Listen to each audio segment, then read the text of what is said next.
Did you give up on Hello, Ken Spy? everybody. Do what? Did you have Ken Spy? Oh, no, I didn't. I was left it where it was. Who's joining us? I'm not on YouTube yet. There's a bunch of people there. They want to know what happened to you yesterday. Tell them now. Yeah, I did the Spurs game, and my voice, I was coughing, and my voice was raspy and sounded like garbage. Thank you. I know some of you will say it always does. Thank you. And I didn't get home till after midnight, and I normally wake up After at 1:30. midnight. Oh, sorry. So I just thought if I stayed up and came in and did not sleep and try to recover and rest, that I would have been worse today and Friday. So I bowed out. Good morning, Jonathan. Good morning, Tommy. Sam, Jonathan, Tommy, Travis, Sikapolin. Good morning, Kemper. Thank you, Kemper. Tracy Bogert in the Witness Protection Program.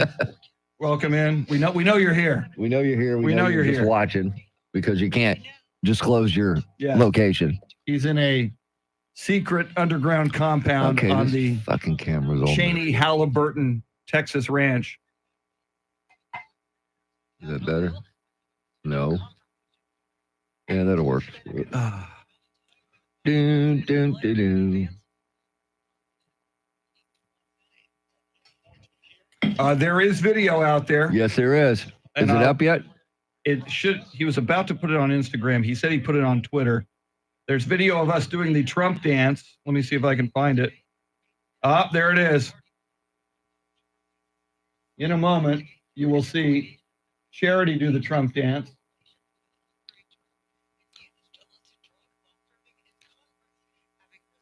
Here we go. Charity's Trump dance. Here it comes. There it is. Yeah.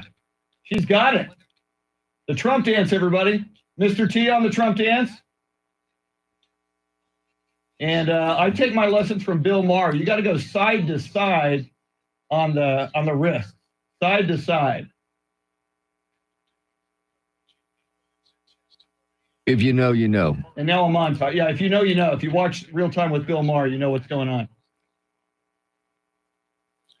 Very nice. She sent it to us yesterday. And who is that? Maria.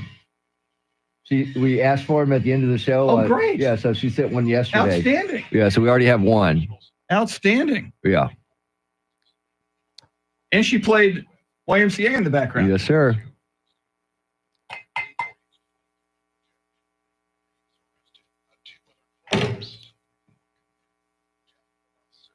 Travis says, did Mr. T just mumble a non-FCC allowed I word? did. I did. But we're on the stream, so it doesn't Travis, matter. as I know that you know, the FCC does not regulate streaming.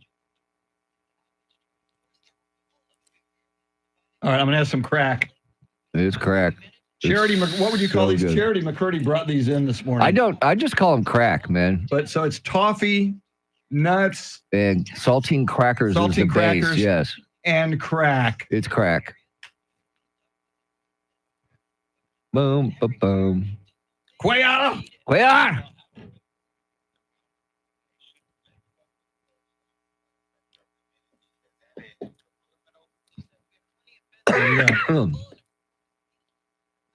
Oh my God. Mm-hmm. Wow. Yeah. Holy crap. Yeah. Saltine toffee snack. Very good, Kemper. That's what it is. It is really good, Travis. It is crack, man. It's addictive as hell. If I were interrogated by the Russians and they offered me this, I would tell them everything they wanted to know. I might give up some state secrets. Eric Snowden. Oh my God. It's so good, man. I had to set it aside because I'd sit here and eat it all morning.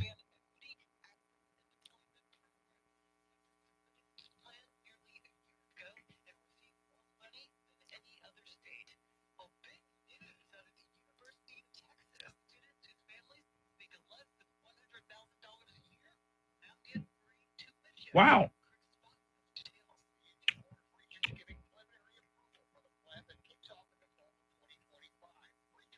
Wouldn't it suck if your family made $102,000? Yeah.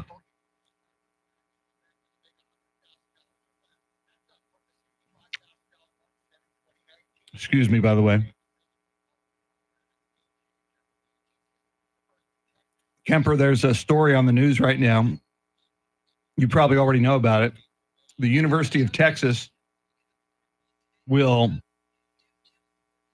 allow students whose parents make less than $100,000 per year will go to the University of Texas tuition free. Wow. That's amazing. That is truly amazing. I just told Mr. T, what if your family makes $102,000?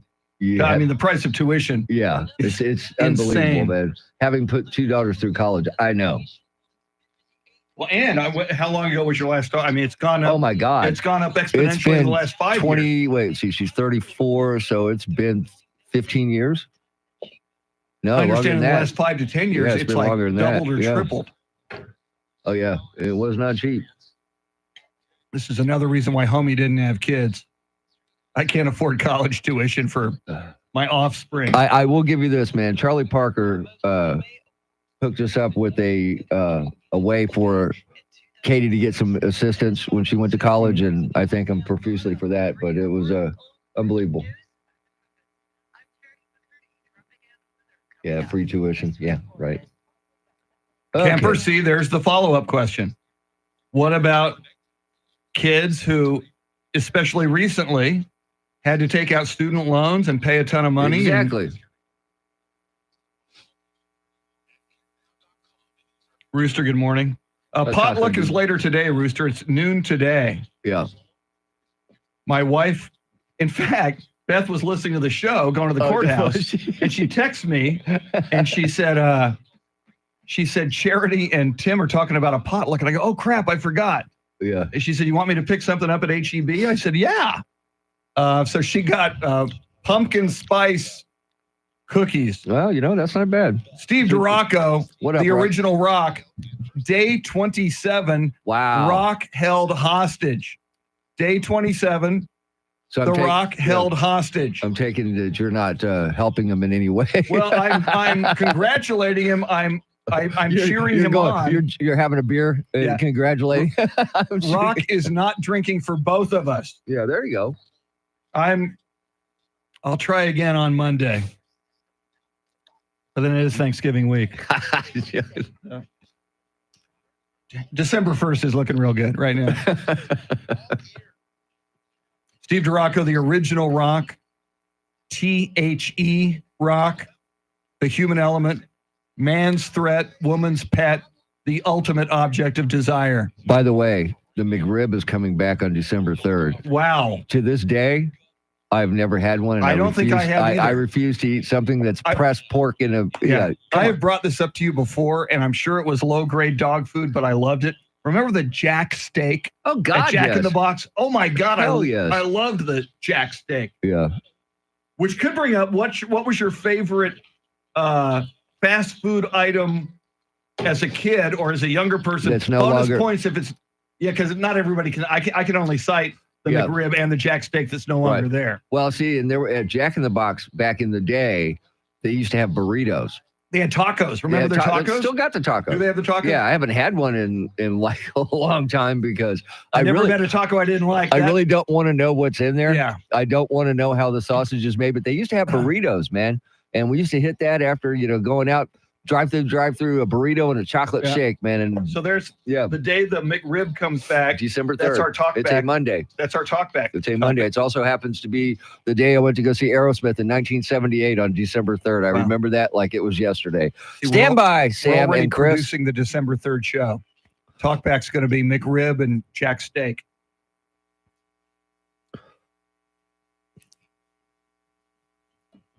Who?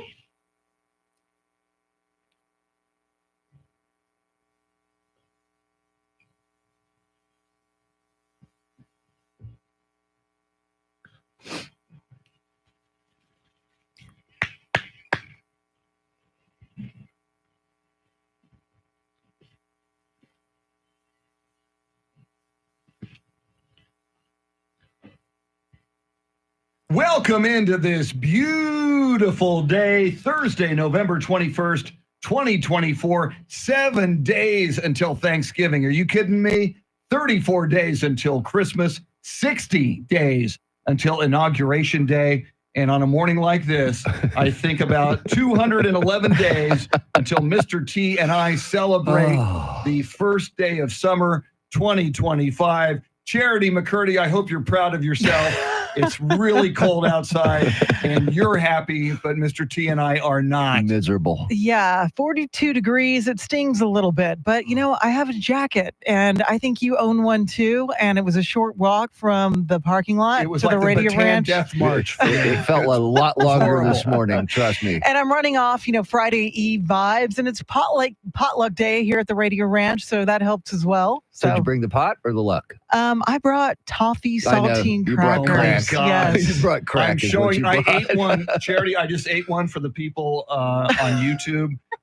Charity, I think she put crack in these because I can't stop eating them. Describe, Charity, what goes into this dessert item A you little brought. bit of You this, just a little bit of start that. with a little bit of saltine crackers, some butter mixed with brown sugar, vanilla extract. You boil it, then put it in the oven, pour it over the crackers, put it in the oven for about 6 minutes at 400 degrees. Bring it out, sprinkle some milk chocolate chips all Oof. over it, Oh, and let it melt, and then top it off with some toffee bits. And Oh. some variations of the recipe have sprinkled pecans on it, but I didn't know if anyone had a nut That's nuts. allergy, so I was trying to err on the side of caution. I there. prefer the way that you do it, and I have to just give you credit for eating just one.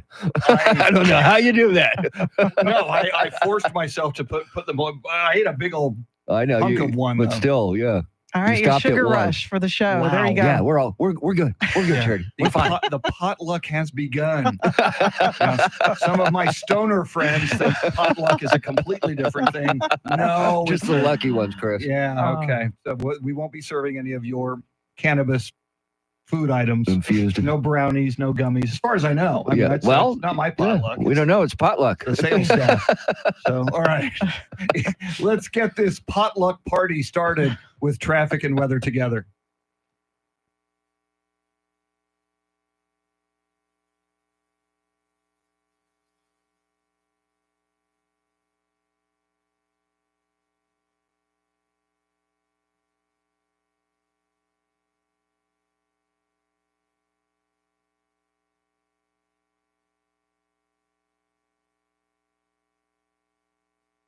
Sunny skies today, tomorrow, and on Saturday. Highs in the low 70s today, mid 70s tomorrow, low 80s on Saturday. It is 41 degrees in Alamo Heights, 39 in Lavernia, and 40 here at the Radio Ranch. WOAI News Time, 5:13. San Antonio's first news. That's Mr. T, Tim Merriman. She's Charity McCurdy. Charlie Parker. With Those Were the Days coming up at 6:48. He will be in studio at 7:50 with Parker's picks and more. Andrew Zimmel and EJ Pacheco doing the heavy technical lifting this morning, flying the Millennium Falcon. Andrew directing our YouTube broadcast. If you want to watch the show and have the option to participate in a live chat in real time, and often we'll talk to you guys not only in the chat, but during the commercial breaks on YouTube. Go to YouTube, look for 1200 WOAI. And while you're looking at YouTube this morning, you may want to look on Instagram. You may want to look on Twitter because, Charity, there is now video evidence of you, Mr. T, and myself doing the Trump dance. I can't believe we went there, but we did. Yes. Yes. But it's, catching the world by storm. You see it at a lot of professional sporting events, everyone doing their own variation of the Trump dance, which is pretty easy to do, might I add. Yeah, very easy to do. Yeah. Well, and there are some slight, subtle variation. Well, yeah, you can put your own spin on it, your own Yes. personality into it. Well, and I watch because he has entertaining guests. I watch Real Time with Bill Maher, and Bill Maher has been referencing this Trump dance for well over a year. And I tried to, I kind of feel in a sense, Charity, I've been studying the Trump dance for several months now, way before the election, in fact. I think I got it down. Of all the different variations of the Trump dance that I've seen, I think yours probably takes the cake, Chris. I wouldn't sell yourself short, though. We just looked. Yeah, we just showed the video to the people on the stream. Yes, too, so, and yeah. Charity, you have an excellent Trump dance, Yes. as does Mr. T.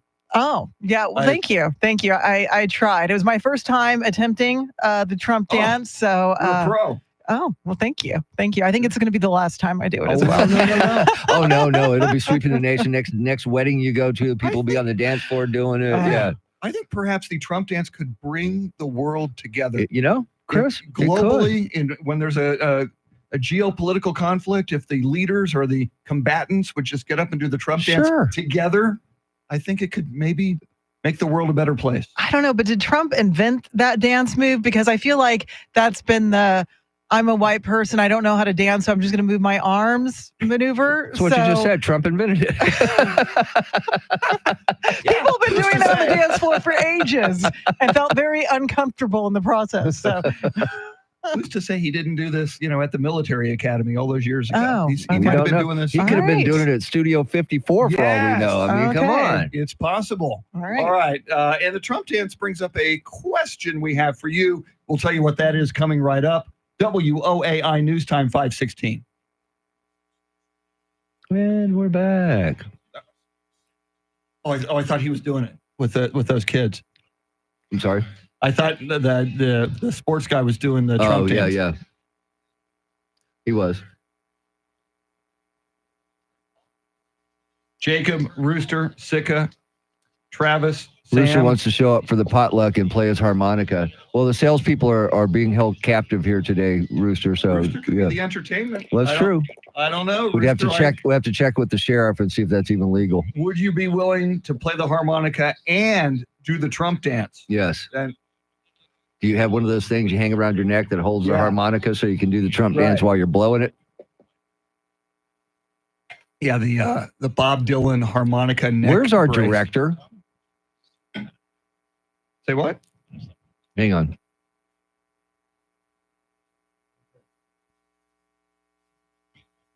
He needs to fix his camera. Can you fix this camera? You got any more tape? There's a big old roll of tape right there, man. We're running out though, man. We better figure out what's going to happen when we run out of. Well, He wasn't centered. yeah, it was cutting me off like right here. Look, it's Mino, or what is his name? Man, Mamu Sandro Kalishvili. yeah, there we go. What he said. What he said. Well, he just did a Spurs excited game, to do the so, you know, Spurs, come on. yeah. He's Mamu fresh off Sandro of Kalishvili. a Spurs studio gig. Yes, and Bill Schoening will correct you on air. If you Oh, don't God, pronounce yes. it right. Yes, he will. Oh, I don't remember. That- It's usually like another NBA because I'll give him a Yeah. scoring update, and there'll be a guy from around the league, and I'll get it wrong. Thank you, Kemper. Our director was not paying attention, apparently. Thank you, Bill Schoening. She's saying that nice to have your camera corrected. See, And- Kemper's proud Yeah. of what you just He did. was, he was busy doing other things. We don't know what, but he was. Sylph, Yes. superintendent of Yes. Jeanette Ball. Hello. So many things I could say. The Hills Have Eyes. Yes, they do.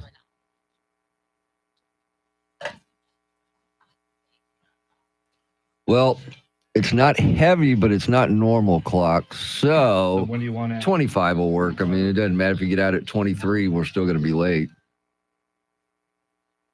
25, just go to 25. Just go regular. Regular. Just do it regular, Chris. I'm a good driver.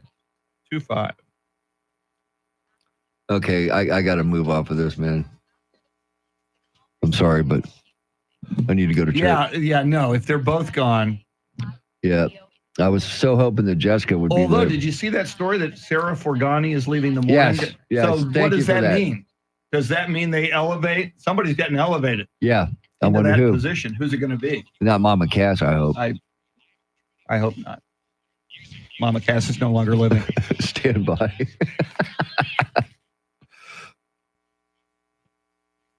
The Trump dance is all the rage.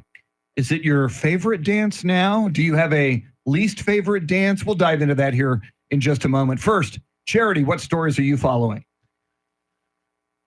House Ethics Committee Republicans are holding off releasing its report on AG nominee Matt Gaetz for now. Governor Abbott adds more floating buoys in the Rio Grande. And Texas wins federal approval for multi-billion-dollar internet expansion. We'll have details right now, traffic and weather.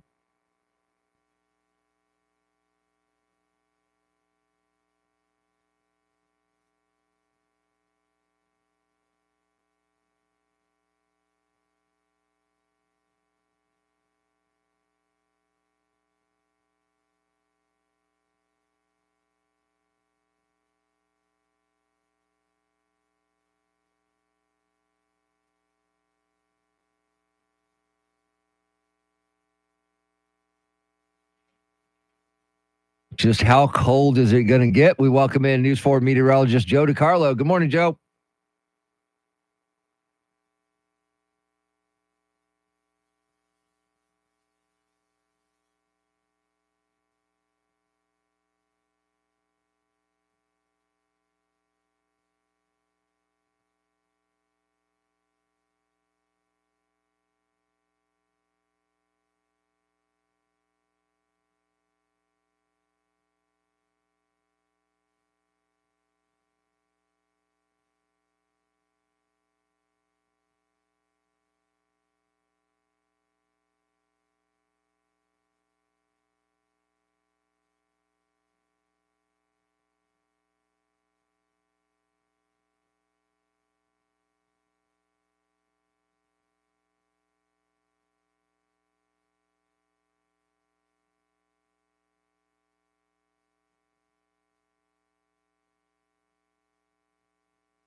Thanks, Joe. It is 40 degrees here at the Radio Ranch. WOEI News Time 521.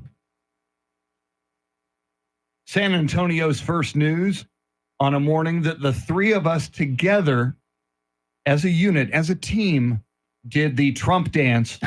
There's video evidence on Instagram and on Twitter. Look for 1200 WOAI. If it's not up there already, we'll get it up on 1200 WOAI's Facebook page. He says it's out. Oh, it's on the Facebook page. All right, so wherever you want to go, Facebook, Instagram, Twitter, you can see, and Charity's the one you want to see. Yeah, definitely. Charity's got it going on. You can watch Chop Liver if you want. But, I mean, come for the eye candy, stay for the chopped liver is what we like to say. It's not like the club back in the day. I mean, we had like cleaning lights on, like when we were doing these dance. It just didn't feel right. But, we found it. We somehow found our groove, I could get the disco ball that I carry around in my car. That would have been nice. Yeah. Get that and hang it from the ceiling real quick. That would have been nice. So it just reminds me, Charity, there's been a lot of dance crazes in our lifetimes. There was the hustle. Remember the Macarena? The Macarena was God. Will the Trump dance achieve Macarena status? God, I hope at this rate, it looks like it might even surpass it. I hope so. Yes.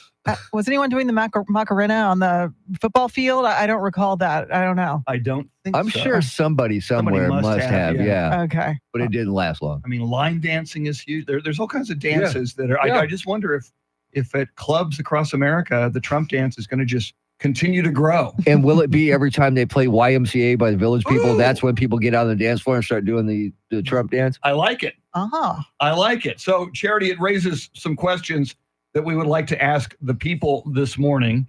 Do you have a favorite dance? Is there a dance? Was it the Macarena? Was it another one? Or maybe you hated the Macarena. So if you want to tell us your least favorite dance, and if you want to tell us, you can take this wherever you want to take it. Where does the Trump dance rank in the pantheon of all-time dances? Charity, how do they get us that information? The free iHeartRadio app. Download it if you don't have it already at the App Store. Once you get it, launch it. Search 1200 WOAI. Look for that red circle. That's the talkback button. Once you hit it, 30 seconds to let us know what are your dance moves, what's your least favorite, what's your favorite, and where does the Trump dance move rank of all time dance moves. And I'm going to show my age because I really like doing the Cotton Eye Joe at Spurs games in the Convention Center arena.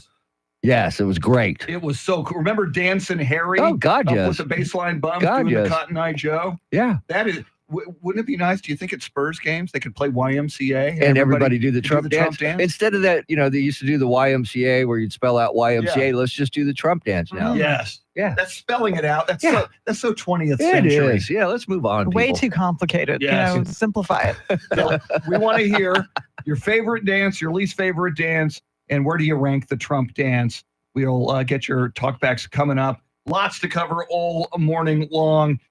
We'll talk about the latest on Matt Gaetz. Will he or won't he be confirmed? What is the blowback on him? We'll talk about that and a whole lot more. WOAI News Time, 525. And we're back. Woo! Jitterbug. Ooh, jitterbug. Jim I'm writing that down, man. Jitterbug. Jitterbug. Jitterbug. Jitterbug. Wake me up before you go. Nice. So I got the hustle, the Macarena, the mashed potato, The mashed the Bossa potato. Nova, the Cotton Eye Joe, the Jitterbug, the gator, the alligator, Oh, the alligator. How about the monkey? the monkey. And what the one I can't stand, and my sister-in-law to this day, everywhere if there's a family reunion, if they have a DJ and there's people dance, she does the Elaine dance, and it drives me I crazy. don't know the Elaine dance. That's I'm where not a- she's real stupid. Oh, okay. It's bad. It's bad. It's All right. horrible. Let me write down the Elaine dance. The electric slide from Sam. I like that. Nice. The electric slide. Okay, so Sam says the Trump dance is just a slimmed down version of the chicken dance. That is one I do not like. The chicken dance at weddings, I hate that. Yep. Not a good one. Do you relate the Trump dance to the chicken dance? No, not at all.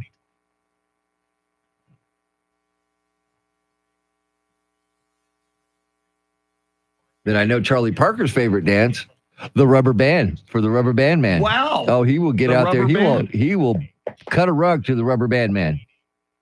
Ask him, he'll tell you. Okay. So far, we have the hustle, the Macarena, the mashed potato, the Bossa Nova, the Cotton Eye Joe, the Jitterbug, the chicken dance, the electric slide, the Elaine dance, the monkey, the alligator, and the rubber band. And now another one just came in, the boot scoot and boogie.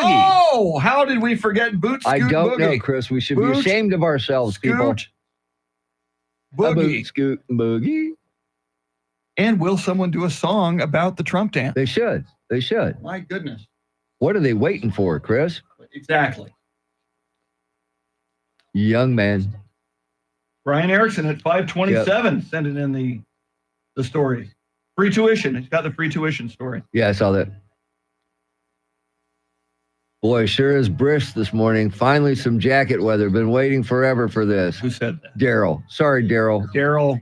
Daryl, that is so wrong, Daryl. Daryl, we live in Texas for a reason. South Texas, damn it. Called the Sun Belt. Exactly. South Texas. A boot scoot and boogie. I think it's March 3rd or 2nd. We go to Cancun. So Oh, cool. I'll get a little You'll get a little reprieve there. blast of summer in March.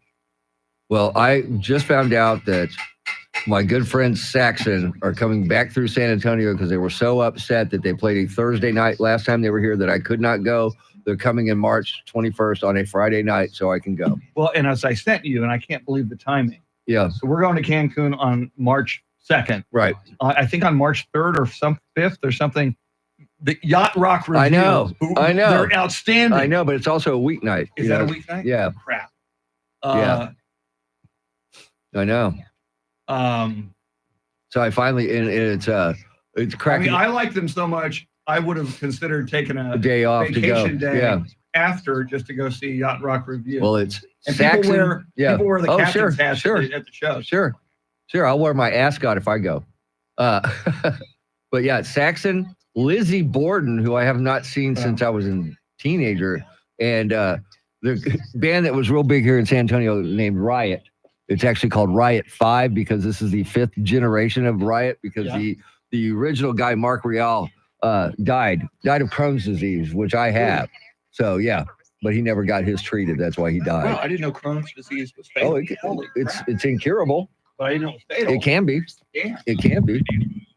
Complications from Crohn's disease can kill you, yes. All right, hang on, guys. Charity's coming up in a minute.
5:31 is our time. San Antonio's first news. Good Thursday morning. I'm Charity McCurdy. Among our top stories, a House committee remains deadlocked on releasing its ethics report on Matt Gaetz, and more questions about Trump's plan for mass deportations. First, traffic and weather together every 10 minutes in mornings.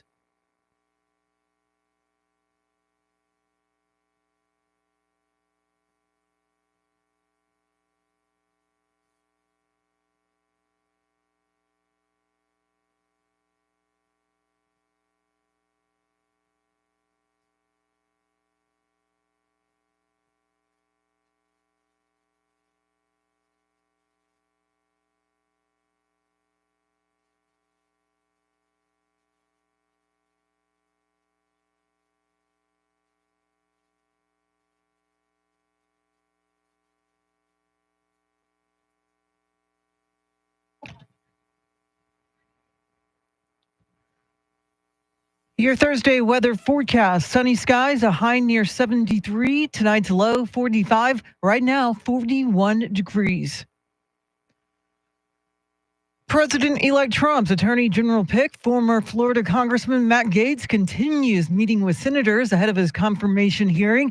Gaetz has been shrouded in controversy amid an investigation into alleged sexual misconduct and illicit drug use. Fox's Chad Pergram has more. J.D. Vance's first big assignment, helping controversial nominees like Matt Gaetz navigate the Senate. Gaetz met with senators at the Capitol. Lindsey Graham met with Gaetz, but Graham did not speak with reporters about the chat. In a statement, Graham urged colleagues to, quote, not join the lynch mob. He says the FBI never charged Gaetz during its investigation involving allegations of sex trafficking. Tom Tillis of North Carolina said he had a meeting with Gaetz. Tillis is okay with low-level recess appointments, but not big jobs. Republicans on the House Ethics Panel last night voted to not make their findings about Gaetz public, but will reconvene on December 5th to further deliberate. 2 Republican congressmen are forming a caucus dedicated to the incoming Trump administration's new DOJA group. Fox's Jessica Rosenthal has details. Florida Republican Congressman Aaron Bean teamed up with Texas Rep. Pete Sessions to found the DOJ caucus. The plan is to work with the incoming Trump administration's Department of Government Efficiency group, led by Elon Musk and Vivek Ramaswamy. Bean highlighted some of the spending he's been questioning. $1.5 million to study the effect of yoga on goats. Bean told the Fox News Rundown podcast that after DOJ shines a light on some of the waste, Congress then is under its structure of budgeting and spending and appropriating is going to have to make some changes on how we do business. He says he hopes some Democrats will work with them on this spending as well.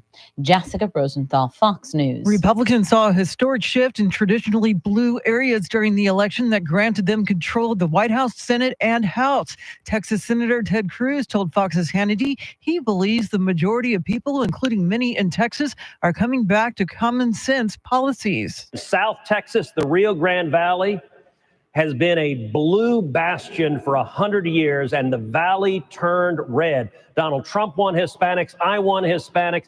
That is a generational change, and it's because people are getting back to common sense ideas that make sense and that work. Voters expressed dissatisfaction with many of President Biden's policies, as well as the economy and immigration, all platforms that President-elect Trump ran on during his campaign. And Trump is vowing mass deportations, which raises a logistical question. Michael Board reports. When raids are carried out, where will people be housed? Texas is offering the use of a ranch as a staging area. It's in Congressman Henry Cuellar's district, but he does not think it will be needed. First of all, we do have 41,500 detention beds already that are available. And if more are needed, he says the federal contractors can ramp up their facilities. He's meeting with the incoming border czar and is confident that any raids under the Trump administration will be targeting criminals and those with a deportation order.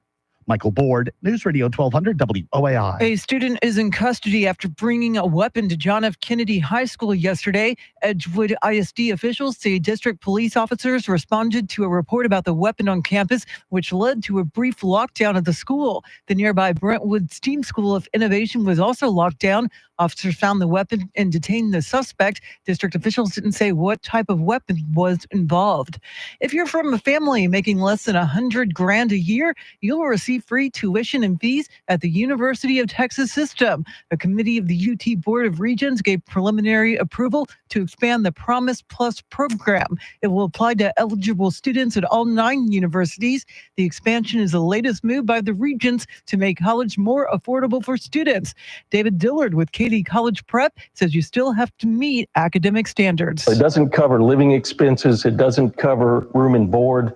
And you know, not all students are going to live on a budget when they get to college. So it's a challenge still for a lot of people. The UT system says the program has also helped with student debt, which has declined from 54% in 2019 to 48% last year. If approved, the program will start up next fall. It is 5:37 now with breaking crime news from around the country. Here's Nancy Grace.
Traffic and weather together in a minute, but first, a check of your money in the world of business. We say good morning to Courtney Donahoe live at the Bloomberg News Desk.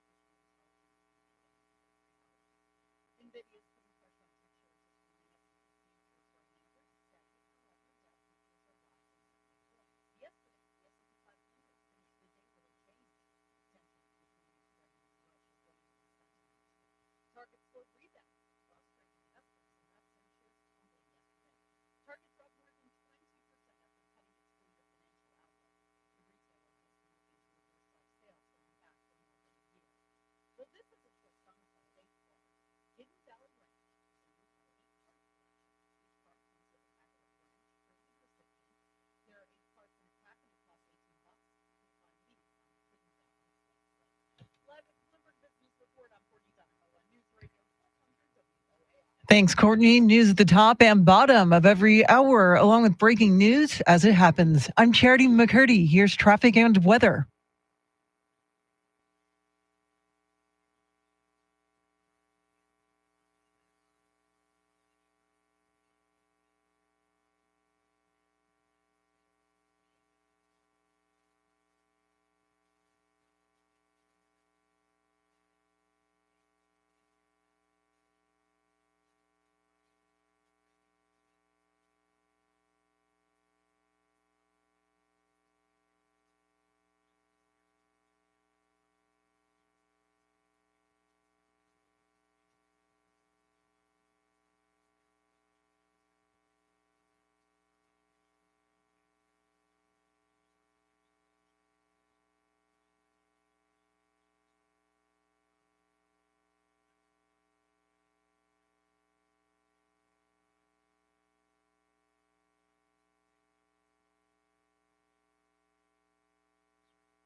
San Antonio's first news, Charity McCurdy, Mr. T, Tim Merriman, Charlie Parker, with Those Were the Days at 6:48. He'll join us in studio as well at 7:50. He'll have Parker's picks for the weekend and more. Matt Gaetz, good news for his nomination, you would expect, as Republicans on the House Ethics Committee fell in line between GOP leaders and voted not to release the results of their investigation into Matt Gaetz as he tries to win approval for Attorney General. You got to wonder, though, Charity, obviously there are Democrats on that House Ethics Committee. Will somebody leak that report? Well, there are indications that someone was able to hack that report, and it may end up being leaked. But between then, we'll have to wait and see what happens when Senate Republicans on this, or House Republicans on this ethics committee reconvene December 5th to further deliberate whether or not to release the report. But all indications are no Republicans are joining Democrats in wanting to release this report on Gaetz. But this House committee did vote to complete the report on Matt Gaetz, which actually did have some Republican support. But many, as you said, Chris, kind of see this as a test of Senate Republicans' loyalty to Trump if they end up confirming Gaetz or not. Is it ethical for the ethics committee not to release this report? I'm not being funny here. I mean it. I mean, if that's their job, is to research somebody's ethics. If something was done, shouldn't they release this report? Well, you can make the argument, and as we discussed earlier, when Matt Gaetz resigned from the House when he was nominated to be Attorney General, and again, you could kind of hide behind this if you want to characterize it that way. You can say, well, he's no longer a House member, Well, that's true. not a That's true. congressman, so this investigation does not have a reason to proceed, nor does it have a reason for this report to be released. And the flip side of that, Charity, is you could say an attorney general is so much bigger than a congressman that it's our duty to release this report. Yeah, and Gaetz maintains that the Justice Department's investigation into his sex trafficking allegations, which involve underage girls, ended with no federal charges against him. But I have a feeling that Senate, especially Democrats, will use the same resources this House Ethics Committee used to get the same information they ended up getting in this report. It'll just maybe take longer to get there. And you mentioned somebody possibly leaking it. According to this story I'm reading from CNN, New York Times obtained a document showing that Matt Gaetz paid women for sex. So some parts have been leaked. Yeah, some parts have been leaked. And think about this. If any Democrat on that House Ethics Committee wants to go to DEFCON 4, it would be unprecedented, but not impossible. A Democrat could take that report and could read it into the congressional record on the floor of Congress. Now, that congressman or woman would probably be vilified, certainly by the Republicans.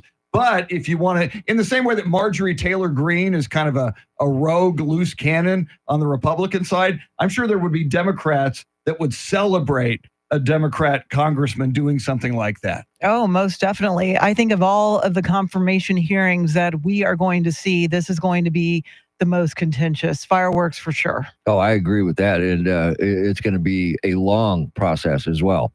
Going to be very, very fascinating. We'll see if he makes it to a confirmation hearing, or if things get so bad, either he will step down. I'm talking about Matt Gaetz for Attorney General, or if it gets so bad down the line that President-elect Donald Trump might say, you know what, I will move on to somebody else. But I think that's unlikely. I think Donald Trump is digging in on this one. Coming up, we will go back in time with Flashback. We're also asking you on the Talkback feature on the free iHeartRadio app. The Trump dance, it's the craze across the nation.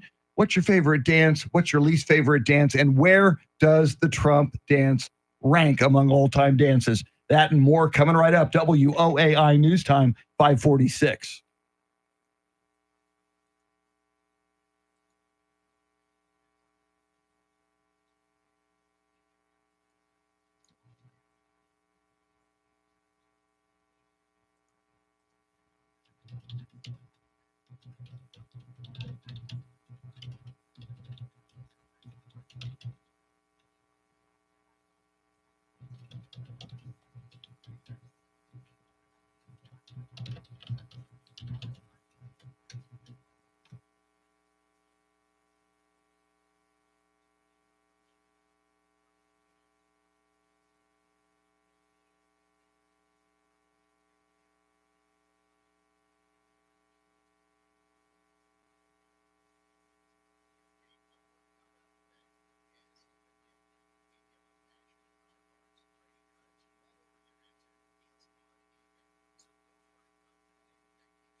It is time to go back in time, but what year will we land in? See if you can figure it out. We'll try to figure it out. Let's play flashback.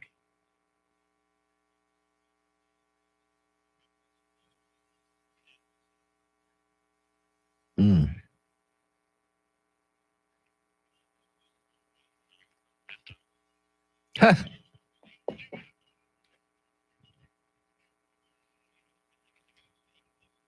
Oh, ding.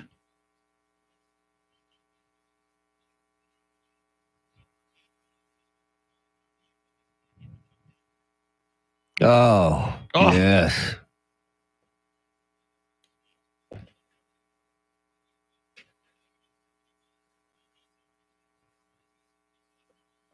I saw Close Encounters of the Third Kind at the Northwest 6 Oh, theater. It was only 6. gosh. I think it was 77. What do you I guys think you are correct. And did you know that Sonny Melendrez was the voice of the Fred the Cockatoo in Beretta? I did not know that. Charity, Charity? you good with 77? I am. Let's do it. Let's find out.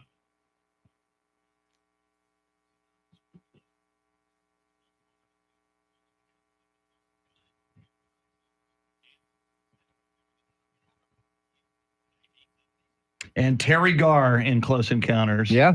Who Yeah. just passed away recently. Charity McCurdy, what stories are you following? House Republicans have decided not to release an ethics report on sexual allegations lodged against former Congressman Matt Gaetz. More giant buoys are going in the Rio Grande to deter illegal river crossings. And today, City Council gets its first look at the secretive Project Marvel. Now, traffic and weather.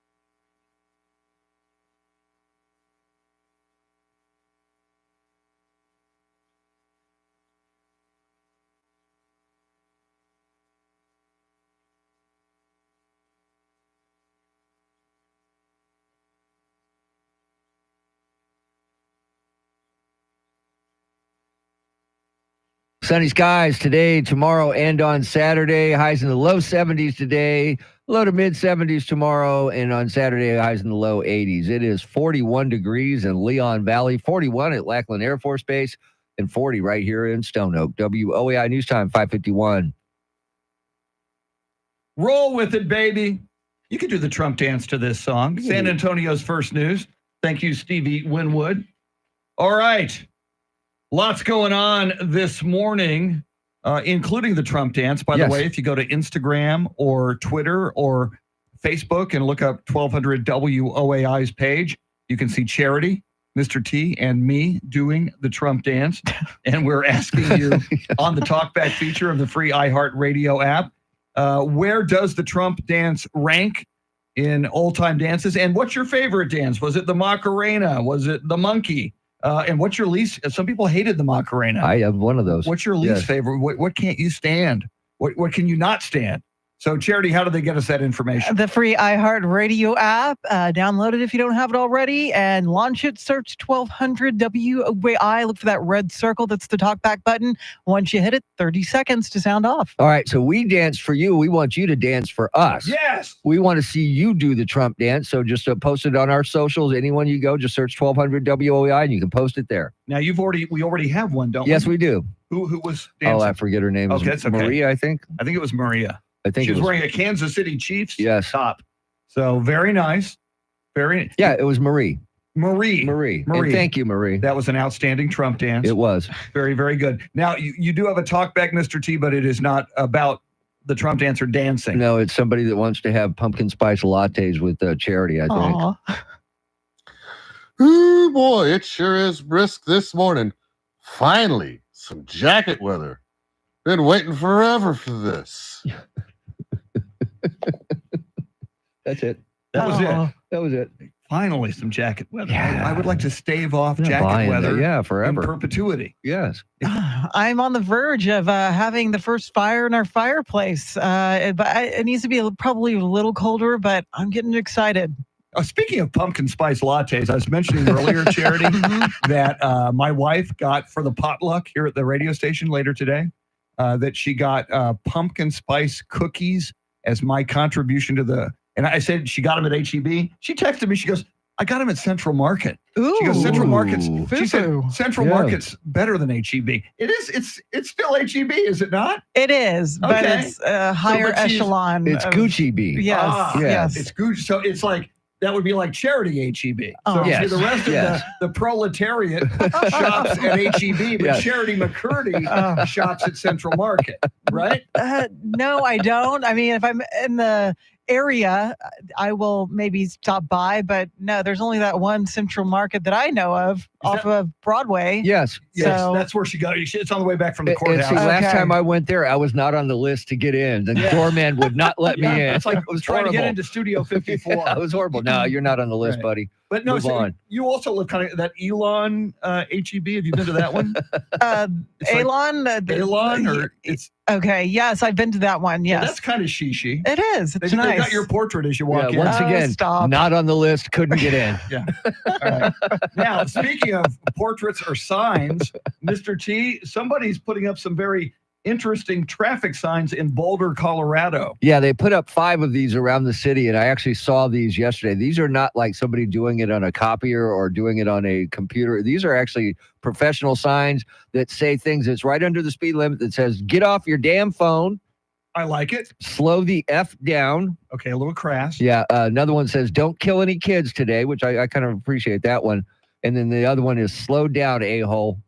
Oh, Wow. And they're putting them underneath the speed limit signs on the same pole, and they look professional. When you see them, you'll go, "Oh my God." Yeah, it doesn't look like poster No, board or not at something. all. They look like an Not at all. actual sign. Yes, and they're looking at these people they're going to charge them with, I believe it's called criminal tampering.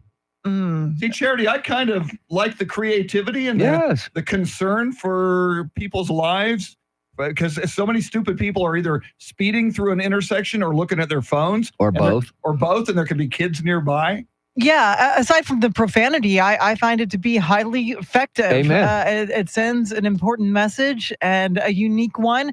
And it reminds me of the fact that TxDOT next year is going to be banning those kind of tongue-in-cheek signs that they typically have on overhead. On TransGuide? Yes, yes. Oh, the, man. the feast your eyes on the road, Yeah. drive safely, only Oh, Rudolph should oh. drive lit, things like that. Oh, come on. I'm so bummed Let's out. protest, I man. like Yeah. creativity. So do I. Yeah. Me too. Yeah. Why would they see?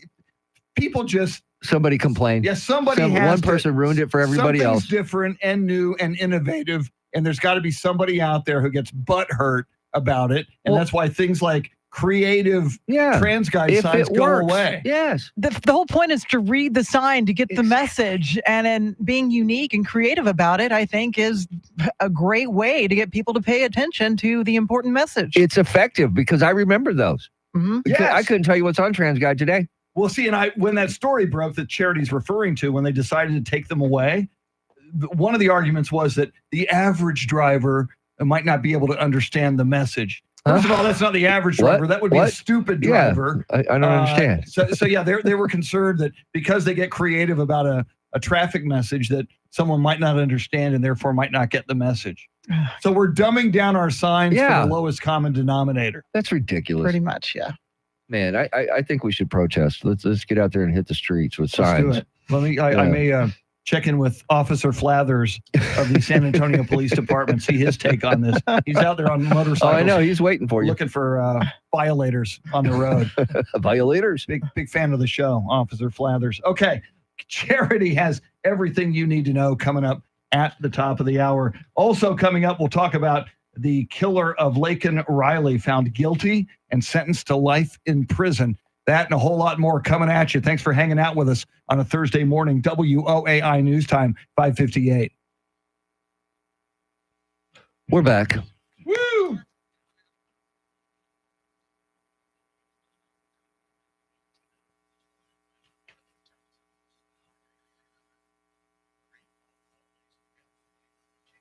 What's not?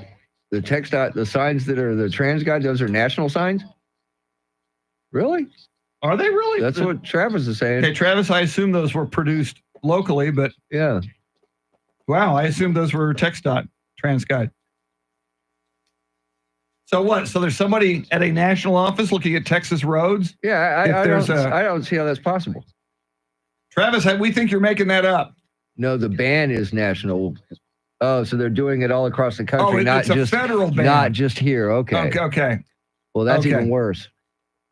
Well, now that Trump's in office, or will be, we can get that changed back. Actually, I think he's going to change them all to videos of him dancing. Yes, Yeah. there should be. That would be a great Yeah. idea. And if you're in a traffic jam, you're stuck in traffic, and it's They should gridlock, pop up. everybody get out. Yeah. Do the Trump Then dance. dance to damn Yeah. this traffic jam. Yeah.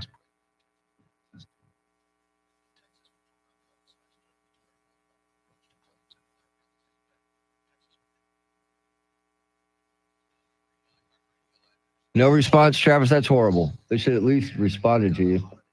In the words of Genesis, no reply at all. No reply at all. Is there copy here on Lake and Riley? Yes. Yes, and I have audio as well. Beautiful. I have the judge. All right, here comes Charity, everybody.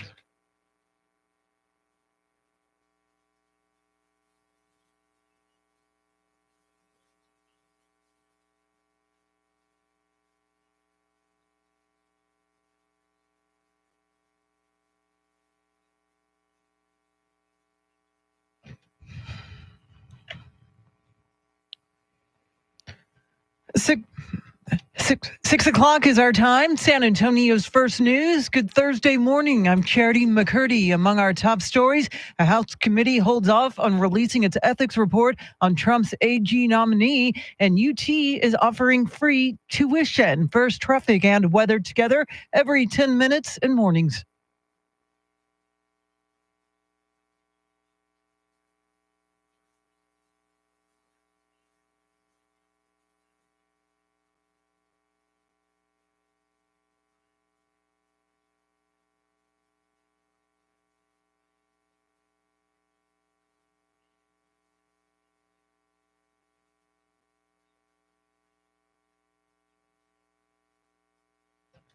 Your Thursday weather forecast: sunny, a high in the low 70s. Tonight's low near 45, right now 41 degrees. President-elect Trump's nominee for Attorney General, former Florida Congressman Matt Gaetz, has been meeting with senators on Capitol Hill ahead of a potential confirmation hearing. Following the nomination, Gaetz resigned from his House seat and spoke about the issue last night. I'm looking forward to a hearing. Folks have been very supportive. They've been saying we're going to get a fair process. So it's a great day of momentum for the Trump-Vance administration. Meantime, the House Ethics Committee convened yesterday but remains deadlocked along party lines on whether to release its years-long investigation into allegations that Gaetz engaged in sexual relations with an underage girl and used illicit drugs while serving in Congress. Having resigned his House seat, Gaetz will see his fate discussed again as the Ethics Committee is scheduled to reconvene on December 5th. Justice for Laken, that from President-elect Donald Trump following the conviction of the illegal immigrant behind 22-year-old Georgia nursing student Laken Riley's murder. Jeff Manasso reports. After days of gut-wrenching evidence and testimony in Laken Riley's murder, a judge in Athens, Georgia, convicting Venezuelan national Jose Ibarra, giving him life in prison without parole. Riley's mom, Allison, in court. This monster took away our chances to see Laken graduate from nursing school. He destroyed our chances of meeting our grandchildren, and he took my best friend. The case thrust into the national spotlight over the ongoing border crisis. Ibarra crossed into the U.S. illegally in 2022. Last year, the federal government paid for his flight to Georgia shortly after he was arrested on 2 other crimes in New York. Jeff Manasso, Fox News. Governor Abbott says more giant buoys are going in the Rio Grande. The state installed the floating border barrier last year in order to deter illegal river crossings. The Justice Department sued Abbott to try to force the removal of the barrier. The Biden administration called the buoys that caused humanitarian and environmental problems. That was their claim. In a post on X, Abbott said Texas won't back down from its efforts to secure the border. And Texas is offering the incoming Trump administration the use of a ranch as a staging area for the roundup of illegal immigrants. But Congressman Henry Cuellar doesn't think it'll be needed. First of all, I don't think we're going to get to mass deportations. Let's focus first on what affects our communities, and that is the criminals. And he says we have plenty of bed space available, and if more is needed, he says that federal contractors can ramp up their facilities. The ranch, which is being offered as a staging area for deportations, is in Cuellar's district. He's meeting with the incoming border czar and is confident that any raids under the Trump administration will be targeted. Well, good news for rural Texans who have been struggling to get broadband internet connection. Eric Lycum has details. Around 7 million Texans are without some sort of broadband internet, and that includes a reported 60% of those in Blanco County.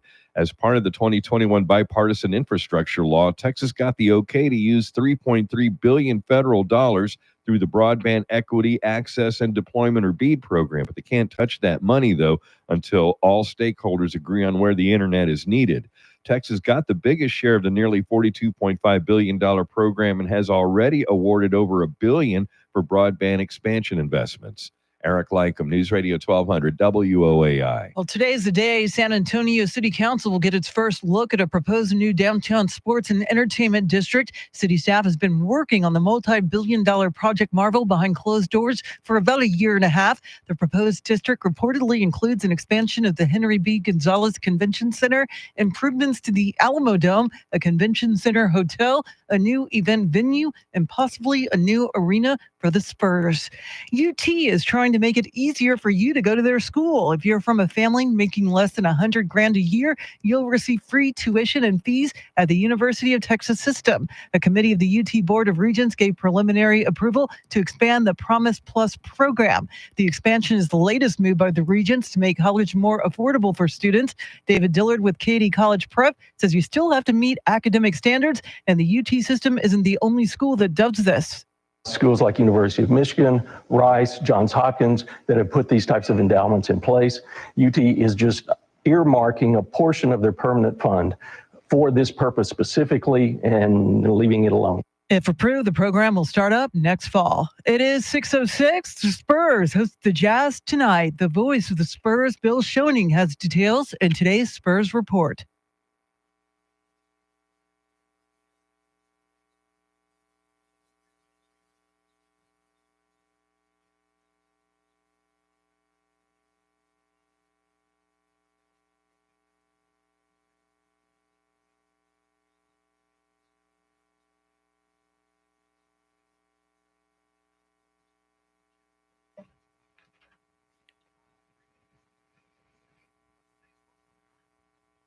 Thanks, Bill. News at the top and bottom of every hour, along with breaking news as it happens. I'm Charity McCurdy. Traffic and weather coming up.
San Antonio's first news as we move into the 6 o'clock hour. The 6 o'clock hour upon us.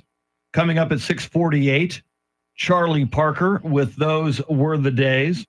We're continuing to ask you on the Talkback feature about the Trump dance.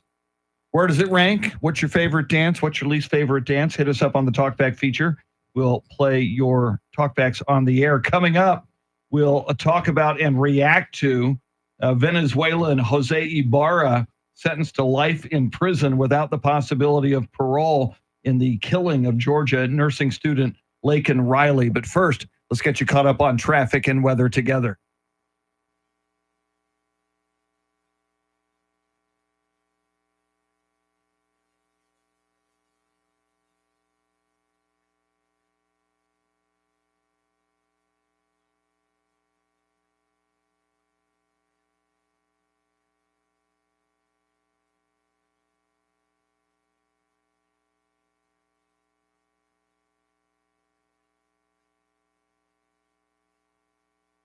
Sunny skies today, tomorrow, and Saturday. Highs low 70s today, low to mid 70s tomorrow, low 80s on Saturday. 39 degrees in Von Ormy, 41 at Fort Sam Houston, and 40 here at the Radio Ranch. WOAI News Time, 612.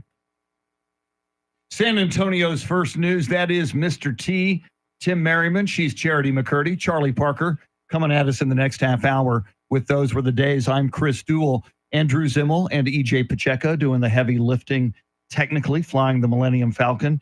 Well, yesterday, Venezuelan Jose Ibarra was found guilty on all 10 counts against him by Superior Court Judge H. Patrick Haggard in Georgia. That was for the murder of 22-year-old Augusta University College of Nursing student Laken Riley. Here is the Superior Court judge talking about the complexities of this case.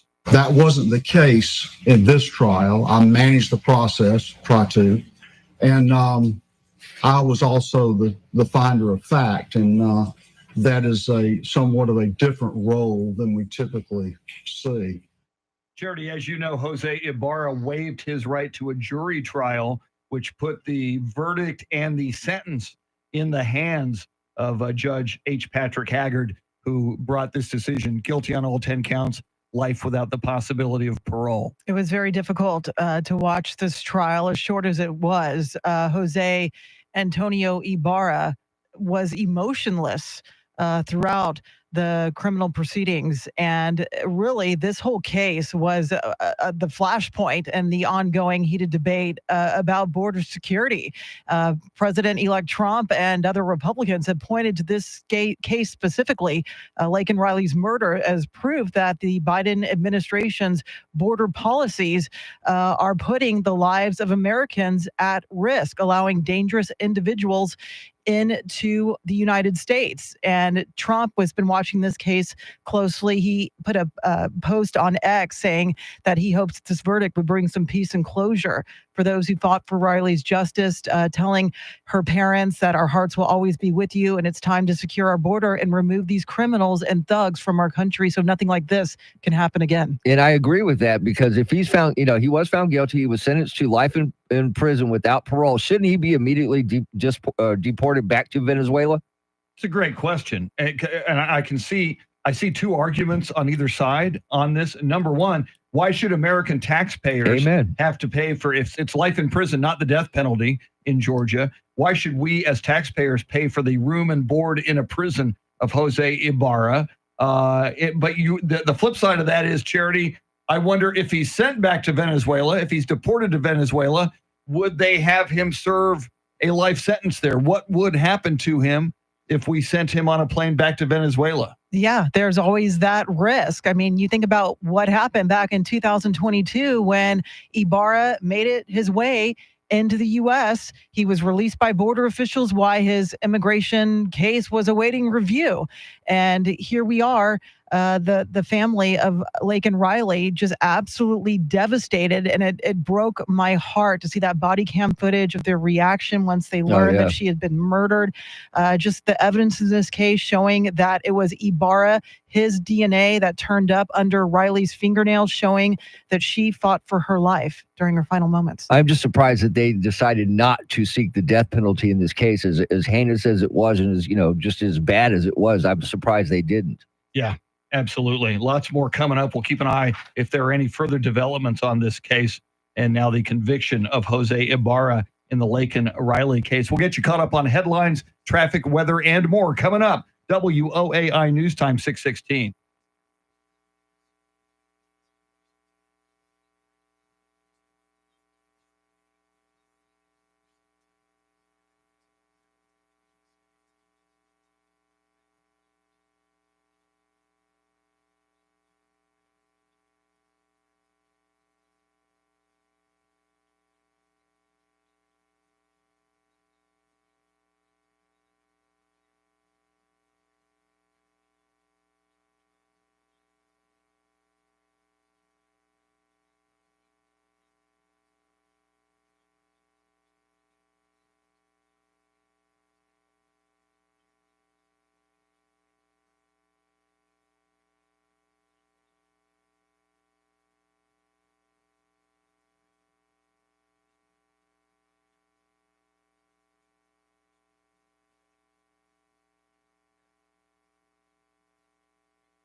Just ahead of headlines, traffic, and weather together.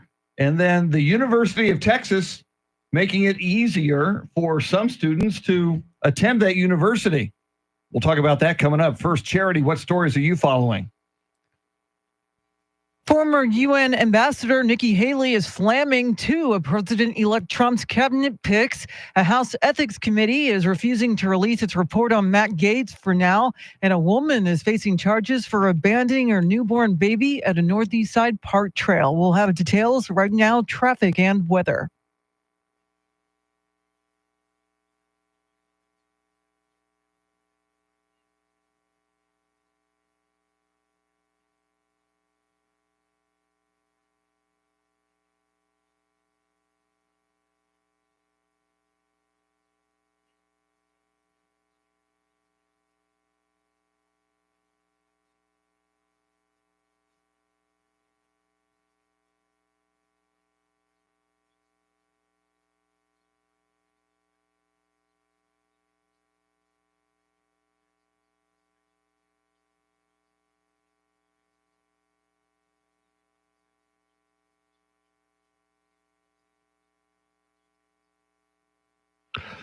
Sunny skies today, tomorrow, and on Saturday. Highs low 70s today, mid 70s tomorrow. Overnight lows today and tomorrow in the 40s. And then Saturday, sunshine, highs low 80s. It is 41 degrees at Lackland Air Force Base, 39 in Floresville, Texas, and 40 right here in Stone Oak.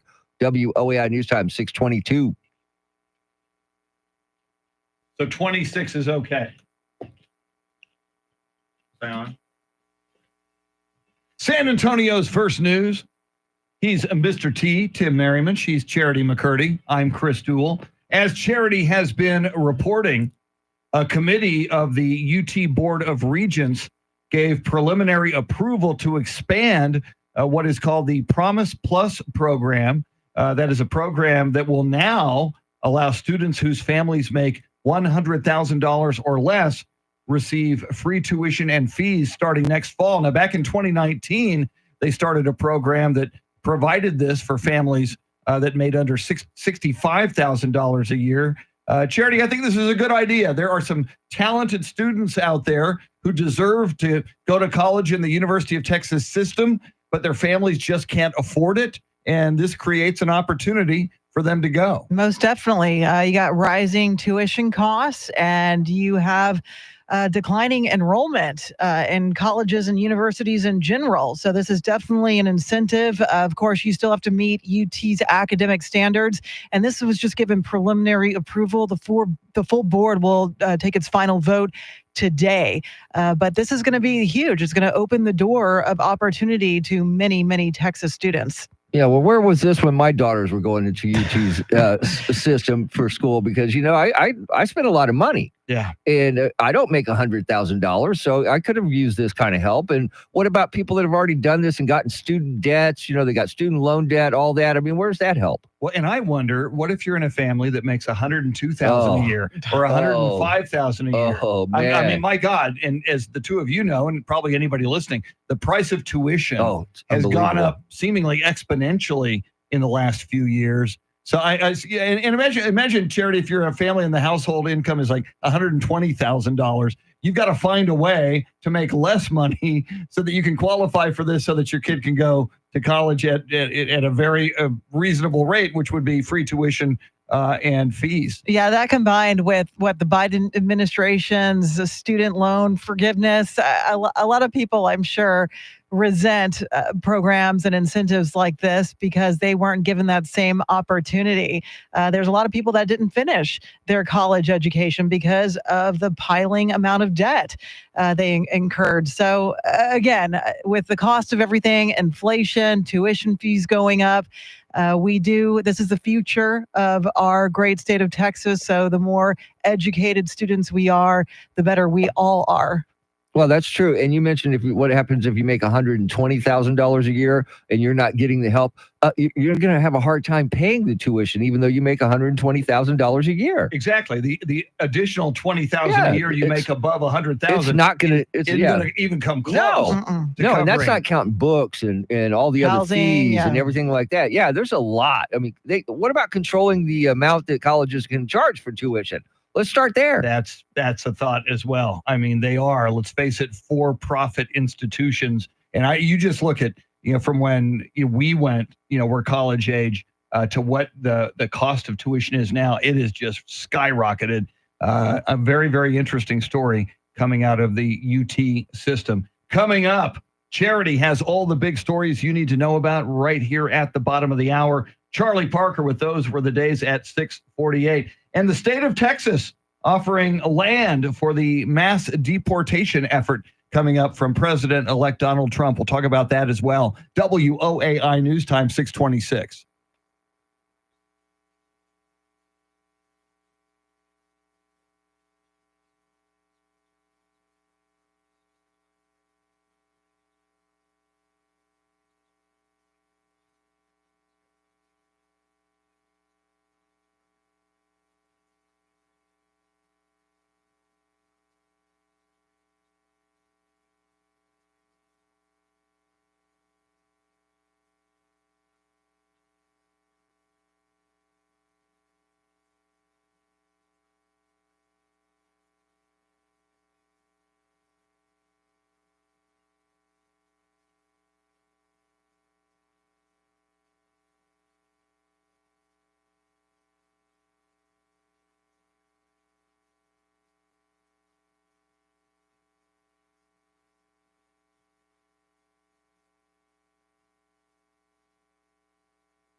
6:31 is our time. San Antonio's first news. Good Thursday morning. I'm Charity McCurdy. Among our top stories, a House committee remains deadlocked on releasing its ethics report on Matt Gaetz, and more questions about Trump's plan for mass deportations. First, traffic and weather together every 10 minutes in mornings.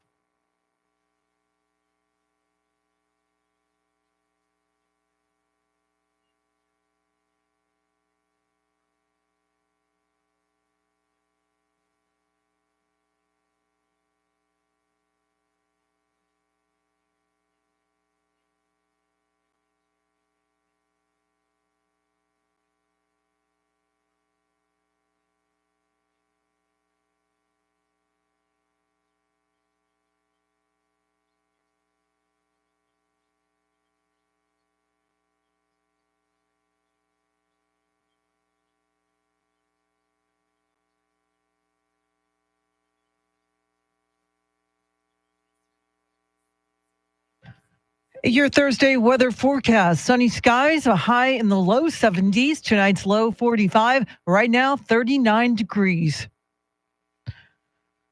President-elect Trump's Attorney General pick, former Florida Congressman Matt Gaetz, continues meeting with senators ahead of his confirmation hearing. Gaetz has been shrouded in controversy amid an investigation into alleged sexual misconduct and illicit drug use. Fox's Chad Pergram has details. J.D. Vance's first big assignment, helping controversial nominees like Matt Gaetz navigate the Senate. Gaetz met with senators at the Capitol. Lindsey Graham met with Gaetz, but Graham did not speak with reporters about the chat. In a statement, Graham urged colleagues to, quote, not join the lynch mob. He says the FBI never charged Gaetz during its investigation involving allegations of sex trafficking. Tom Tillis of North Carolina said he had a meeting with Gaetz. Tillis is okay with low-level recess appointments, but not big jobs. And Republicans on the House Ethics panel last night voted to not make their findings public, but will reconvene on December 5th to further deliberate. Former UN Ambassador Nikki Haley is slamming two of President-elect Trump's cabinet picks. Haley criticized former Congresswoman Tulsi Gabbard and called her a Chinese sympathizer who hasn't denounced any of her views. She was also critical of Robert F. Kennedy Jr. and called him a liberal Democrat who has no background in healthcare. Two Republican congressmen are forming a caucus dedicated to the incoming Trump administration's new DOJA group. Here's Fox's Jessica Rosenthal. Florida Republican Congressman Aaron Bean teamed up with Texas Rep. Pete Sessions to found the DOJ caucus. The plan is to work with the incoming Trump administration's Department of Government Efficiency group, led by Elon Musk and Vivek Ramaswamy.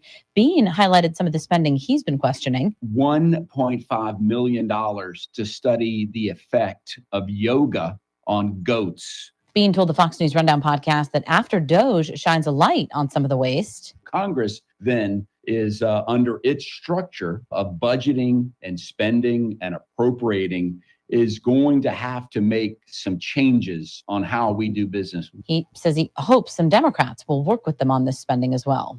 Jessica Rosenthal, Fox News. Republicans saw a historic shift in traditionally blue areas during the election that granted them control of the White House, Senate, and House. Texas Senator Ted Cruz told Fox's Hannity he believes the majority of people, including many in Texas, are coming back to common sense policies. South Texas, the Rio Grande Valley, has been a blue bastion for 100 years, and the valley turned red. Donald Trump won Hispanics. I won Hispanics. That is a generational change, and it's because people are getting back to common sense ideas that make sense and that work. Voters expressed dissatisfaction with many of President Biden's policies, as well as the economy and immigration. President-elect Trump is vowing mass deportations, which raises a logistical question. Michael Board has more. When raids are carried out, where will people be housed? Texas is offering the use of a ranch as a staging area. It's in Congressman Henry Cuellar's district, but he does not think it will be needed. First of all, we do have 41,500 detention beds already that are available. And if more are needed, he says the federal contractors can ramp up their facilities. He's meeting with the incoming border czar and is confident that any raids under the Trump administration will be targeting criminals and those with a deportation order. Michael Board, News Radio 1200 WOAI. A student is in custody after bringing a weapon to John F. Kennedy High School yesterday. Edgewood ISD officials say district police officers responded to a report about the weapon on campus, which led to a brief lockdown. The nearby Brentwood STEAM School of Innovation was also locked down. Officers found the weapon and detained the suspect. District officials didn't say what type of weapon was involved.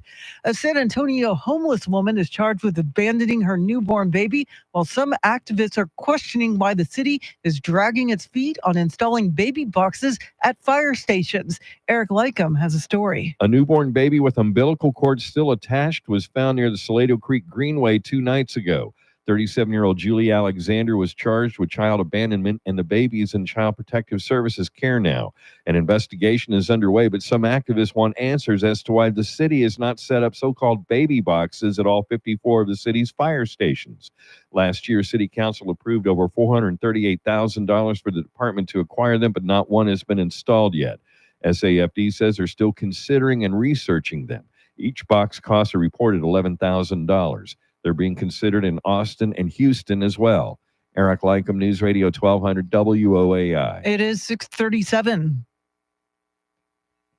Traffic and weather together in a minute, but first, a check of your money and the world of business. Courtney Donahoe is live at the Bloomberg News Desk.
All right, thanks, Courtney. News at the top and bottom of every hour, along with breaking news as it happens. I'm Charity McCurdy. Here's traffic and weather.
San Antonio's first news coming up at 6:48 very shortly. Charlie Parker with Those Were the Days.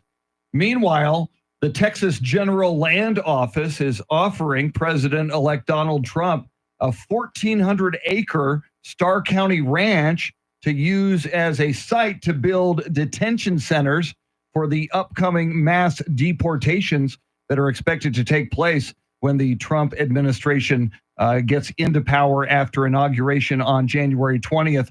Land Commissioner Dawn Buckingham said in the letter to the president-elect on Tuesday that her office is fully prepared to enter an agreement with any federal agencies involved in the effort to deport individuals from this country. So, Charity, bit by bit, this effort to do these mass deportations is beginning to take shape. It is, but there are questions about the financial and logistical hurdles, as well as already legal challenges you're seeing from rights groups. You already have Democratic governors in some other southern border states like California, Arizona, New Mexico, who have said they are not going to aid in these mass deportations. But still a lot of questions about what these temporary detention facilities will look like, whether they'll utilize local jurisdictions for their county and state jails to be used to house these illegal immigrants. And then there's the issue of security. You're going to need to beef up security because we're talking about violent, criminal, illegal immigrants that are being targeted in this mass deportation. Yeah, and if they wanted, if President-elect wants to do this day one, start this mass deportation, if they're building a facility on this 1,400-acre land in Starr County, they need to start doing this like today. If they want to try to get it done by day one, and I know that's probably not going to happen, but they need to make something. We need to find out some more details before day one of his administration on what exactly is going to happen, because to me, it's a logistical nightmare. That's a great point, Mr. T, because if this facility in Starr County is not up and running, how do you begin the process of rounding them up and putting them somewhere right before deportation, presumably at this location in Starr County near the border? And yet the president-elect is not yet the president, so you probably can't turn the wheels of government to make this happen, probably not until January 20th when he takes office. So even though he may start the process, start the ball rolling on day one, it may take a while, perhaps months, for it to get going in a big way. And border states are already accustomed to using government contractors for migrant processing as far as handling illegal immigrants that are coming in. But as far as deportations, again, when you're dealing with violent criminals, it's going to be a whole different ballgame as far as the infrastructure. You can't have these soft facilities. I would think you would need like brick and mortar type facilities to house some of these criminals. And again, you have the ICE officers, but they're limited as far as what they can do. You're going to probably bring in the National Guard. There's some limitations there as well. So it's going to be a manpower situation, I think. Yeah, manpower. And you mentioned, brick and mortar facilities. I don't see them putting up tents or something like that. Would not be a good look and would not serve the president-elect's administration to have that out there in front.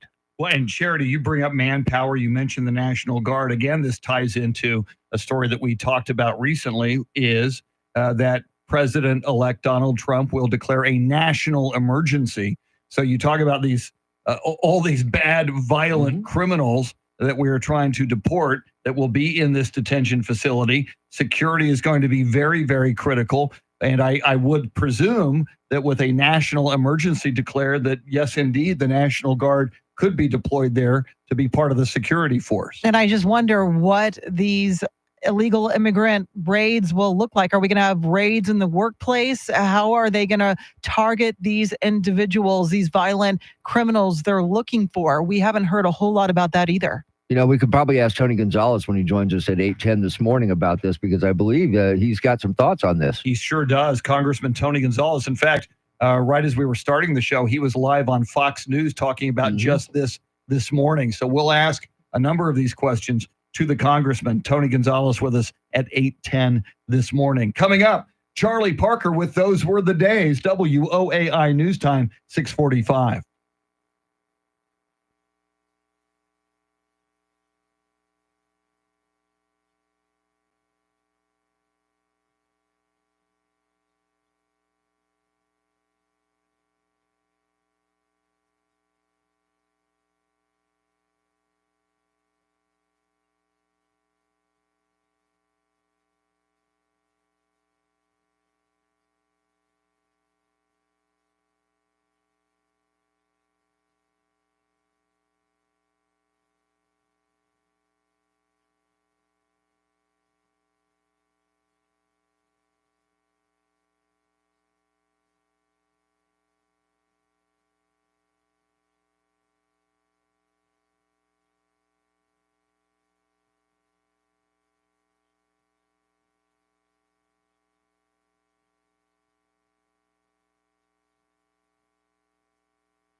And here are some of the stories we're following for you. VP-elect J.D. Vance will be back on Capitol Hill today to meet with senators about Trump's cabinet nominees. More floating buoy barriers are in the Rio Grande, and Texas has won federal approval for a multi-billion-dollar internet expansion plan. We'll have details right now, traffic and weather.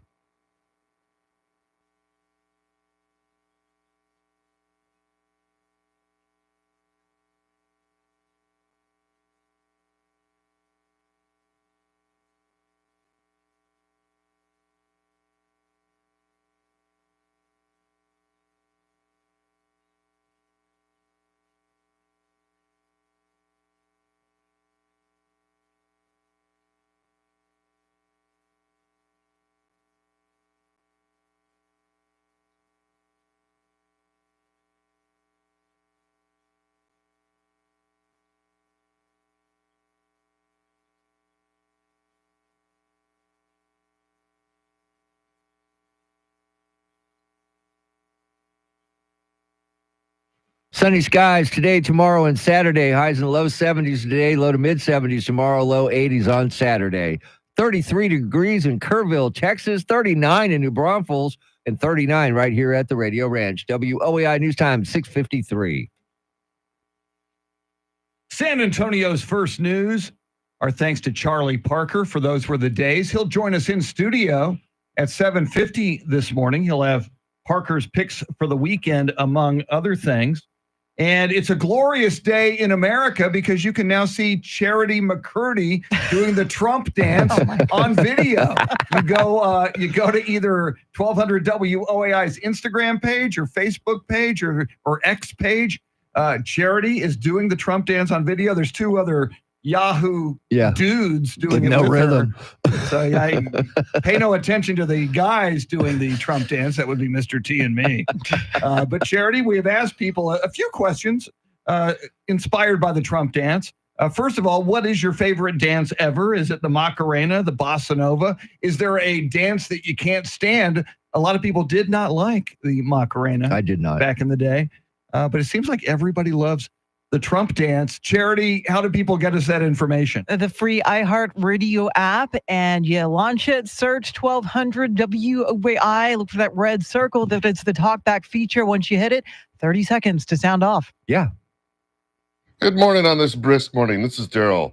I like doing a cumbia with my wife to Mexican music with all the spins and the dips and all the different moves. As far as the Trump dance, it needs a song like the electric slide. Like your back just stiff. Slide your feet to the right. Move your arms back and forth. I don't know. Something like that. Actually, that kind of works. I like that. See, somebody needs to do a song. Yeah. Like, remember the time warp dance? Oh, let's God, yes. do the time warp. Yes. Somebody, let's do the Trump dance. You move your hands to the left. There's got to be a way. The song has to have a lot of trumpets. Yeah. Okay. Drop the mic and walk We need away. to go into the studio right after the show. Where's Michael Morales? Can we have Studio M this morning to ourselves? All right, here we go. From New Braunfels, and going way back in the day, we had Chuck Barris and Gene dancing the machine on the Gong Show. They did the cutest dances, and my sister and I would just crack up laughing every time Yes. they came on. I So loved those are the Gong two of Show. my favorite dances. Gene, the dancing machine. Yes. Yes. It was awesome. All right, here we go. Hey, morning news team. This is Chongo. You're asking about the dancing thing. Unfortunately, my most famous dance was when the Macarena came out, and I was very happy with it. I enjoyed it a lot. And when I escaped with my wife on a honeymoon weekend that was long delayed, 9 months later, my daughter came. So the Macarena was very popular. Wow. Oh. He Wow. must have been doing the Macarena very well. Wow. I'm surprised he didn't name his daughter Macarena. That would have been That would have perfect. been perfect. All right, here we go. Another one. Good morning. This is Roadrunner trucking them up. I just went to Facebook and saw y'all dancing. Oh, y'all are awesome. Loved it. Love it.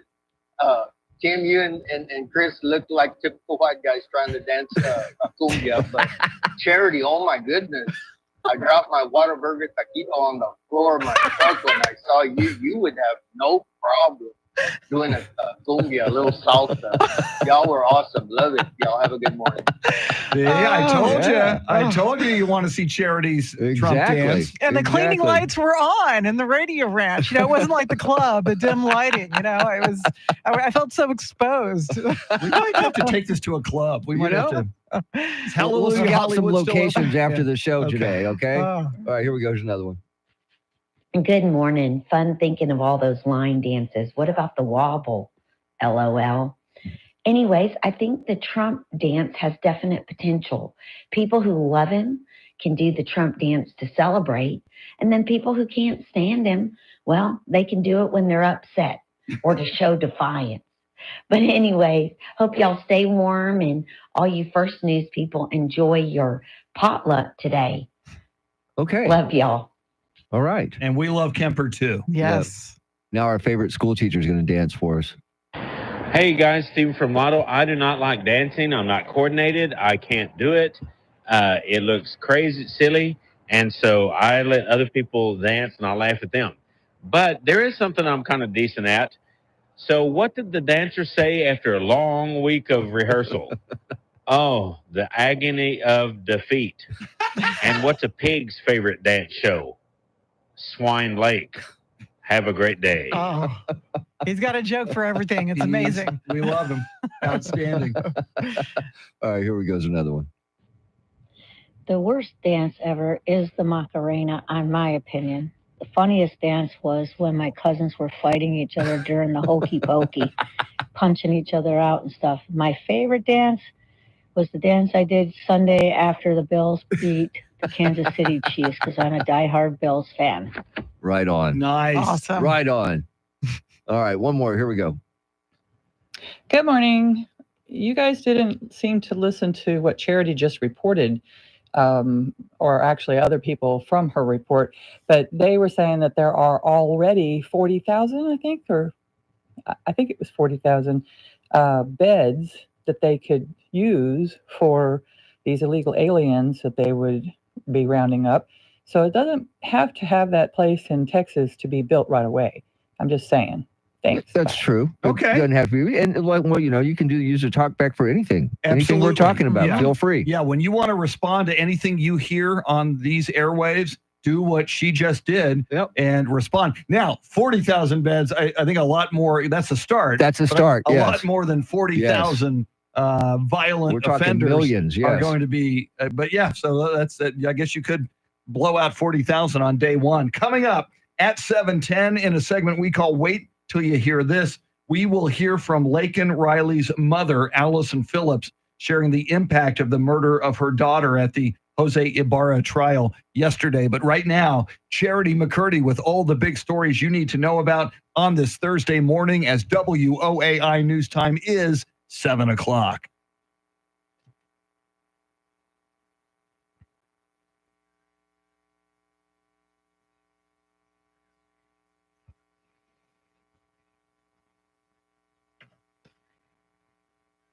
Seven o'clock is our time. San Antonio's first news. Good Thursday morning. I'm Charity McCurdy. Among our top stories, a House committee holds off on releasing its ethics report on Trump's AG nominee, and UT is offering free tuition. We'll have details first. Traffic and weather together every 10 minutes and mornings.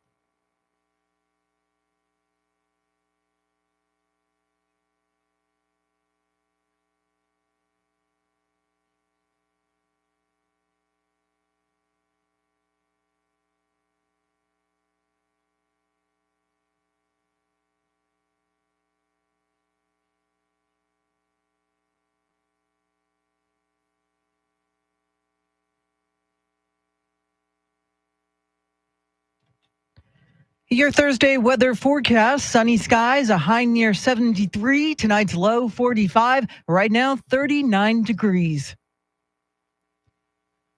President-elect Trump's nominee for Attorney General, former Florida Congressman Matt Gaetz, has been meeting with senators on Capitol Hill ahead of a potential confirmation hearing. Gaetz, who has spent a considerable amount of time with Vice President-elect J.D. Vance on the Hill, commented on the meetings last night. I'm looking forward to a hearing.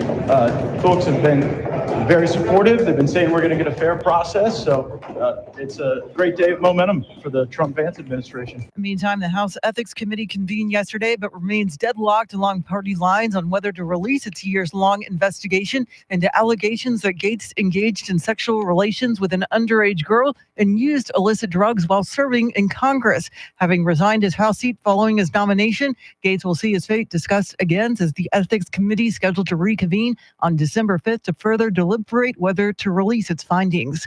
Justice for Laken, that from President-elect Trump, following the conviction of the illegal immigrant behind 22-year-old Georgia nursing student Laken Riley's murder. Here's Fox's Jeff Manasso. After days of gut-wrenching evidence and testimony in Laken Riley's murder, a judge in Athens, Georgia, convicting Venezuelan national Jose Ibarra, giving him life in prison without parole.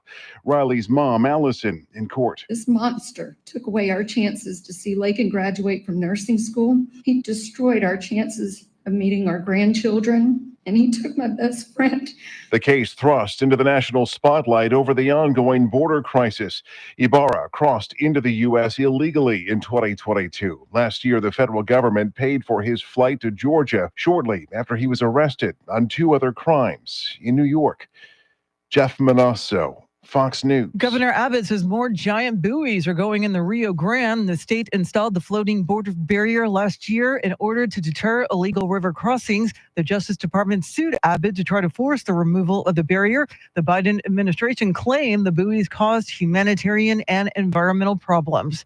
Texas is offering the Trump administration the use of a ranch as a staging area for the roundup of illegal immigrants. But Congressman Henry Cuellar doesn't think it'll be needed. First of all, I don't think we're going to get to mass deportation. Let's focus first on what affects our communities, and that is the criminals. He says we have plenty of bed space available, and if more is needed, he says that federal contractors can ramp up their facilities. The ranch, which is being offered as a staging area for deportations, is in Cuellar's district. He's meeting with the incoming border czar and is confident that any raids under the Trump administration will be targeted. Texas now has federal funding to improve broadband internet access for about 7 million state residents who aren't connected. The National Telecommunications and Information Administration has approved Texas's plan to use more than $3 billion federal dollars from the Broadband Equity, Access, and Deployment Program. Texas submitted its plan nearly a year ago and received more money than any other state. And big news out of the University of Texas. Students whose families make less than $100,000 a year will now get free tuition. Chris Fox has details.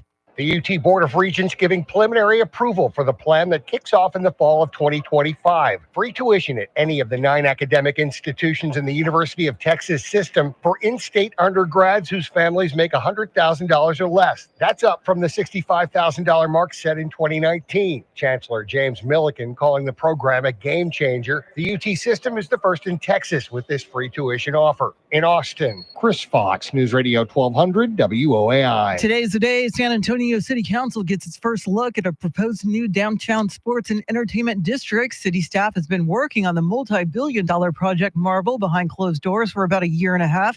The proposed district reportedly includes an expansion of the Henry B. Gonzalez Convention Center, improvements to the Alamo Dome, a convention center hotel, a new event venue, and possibly a new arena for the San Antonio Spurs. The Country Music Association held its 58th annual CMA Awards, hosted by ABC in Nashville, Tennessee last night. The CMA honored George Strait with their Willie Nelson Lifetime Achievement Award. I want to thank the CMAs for adding my name to the incredible artists on this small list of recipients carrying the name of the icon, Willie Nelson. Strait got to start in country music during his college years in the 1970s and currently holds the record for the most CMA awards and was inducted into the Country Music Hall of Fame in 2006.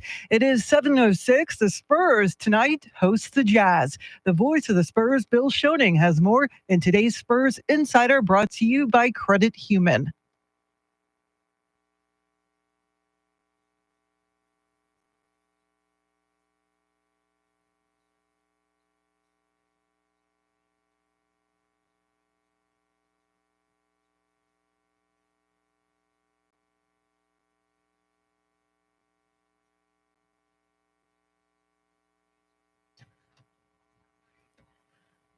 All right, thanks, Bill. Today's Spurs Insider brought to you by Credit Human. News at the top and bottom of every hour, along with breaking news as it happens. I'm Charity McCurdy. Traffic and weather coming up.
San Antonio's first news, a huge 7 o'clock hour is upon us. At 7:20, White House correspondent John Decker with the latest in Matt Gaetz' quest to become the next Attorney General of the United States. 7:40, live from Los Angeles, national correspondent Jason Campadonia, how Los Angeles is trying to thwart President-elect Donald Trump's plans to deport undocumented migrants. Charlie Parker will join us at 7:50. He's got Parker's picks for the weekend and more. And coming right up in a segment we call Wait Till You Hear This, we will hear from the mother of Laken Riley, Allison Phillips, as she shares the impact of the murder of her daughter in the Jose Ibarra trial yesterday. First, let's get you caught up on traffic and weather together.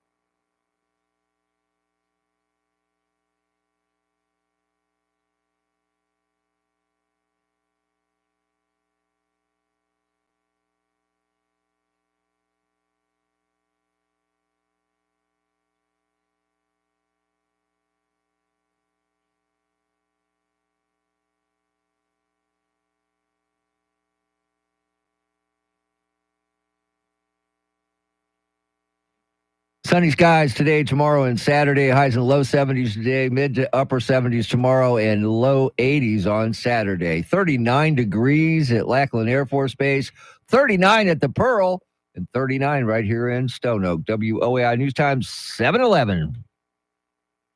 San Antonio's first news. That's Mr. T, Tim Merriman. She's Charity McCurdy. Charlie Parker is in the building. He'll join us in studio at 7:50. I'm Chris Duell. Every weekday morning at this time, we span the globe to bring you the constant variety of audio in a segment we call Wait Till You Hear This. And it was emotional yesterday as the mother of Laken Riley. Allison Phillips testified about the emotional impact that the murder of her daughter at the hands of Jose Ibarra had. Let's listen. Your Honor, on February 22nd of 2024, our family and friends were given a life sentence without a chance of parole. Jose Ibarra took no pity on my scared, panicked, and struggling child. There is no end to the pain, suffering, and loss that we have experienced or will continue to endure. On that horrific day, my precious daughter was attacked, beaten, and shown no mercy. She fought for her life and dignity and to save herself from being brutally raped.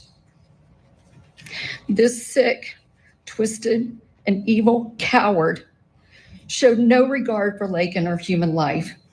We are asking that same be done to him. Laken's life was not the only life taken on that day that Jose Ibarra attacked her. The life of her family and friends was taken too. None of us will ever be the same. This monster took away our chances to see Laken graduate from nursing school. He took away our ability to meet our future son-in-law. He destroyed our chances of meeting our grandchildren. And he took my best friend. Heart-wrenching testimony yesterday from Allison Phillips, the mother of Laken Riley. And Charity, she put so much in perspective there, so much that Laken Riley will never be able to do because of this horrific murder. And it was just difficult to watch the court proceedings, especially the murderer, Jose Ibarra, who just sat there with no emotion as his family is clearly being ripped apart. But a lot of people are asking, why not the death penalty? Why life in prison without the possibility of parole? And a lot of fingers are being pointed at a liberal prosecutor, Deborah Gonzalez, reportedly funded by George Soros, who said back in February that her office would no longer seek the death penalty because life without parole already constitutes a very substantial punishment. I'm sure a lot of people disagree with that statement. And it was hard to hear her and watch her make that statement yesterday. And I can't even imagine what was going through her, the emotions that she went through just having to deal with this trial alone. So very tragic, just a horrific act of violence. Coming up, White House correspondent John Decker on where we stand on Matt Gaetz' quest to become the next Attorney General and what obstacles are in his way. WOAI News Time 7:15.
Coming up, White House correspondent John Decker on the lobbying effort on Capitol Hill to secure Matt Gaetz' nomination for Attorney General. But first, Charity, what stories are you following? House Republicans have decided not to release an ethics report on sexual allegations lodged against former Congressman Matt Gaetz. More giant buoys are going in the Rio Grande to deter illegal river crossings. And today, City Council gets its first look at the secretive Project Marvel. We'll have details right now, traffic and weather.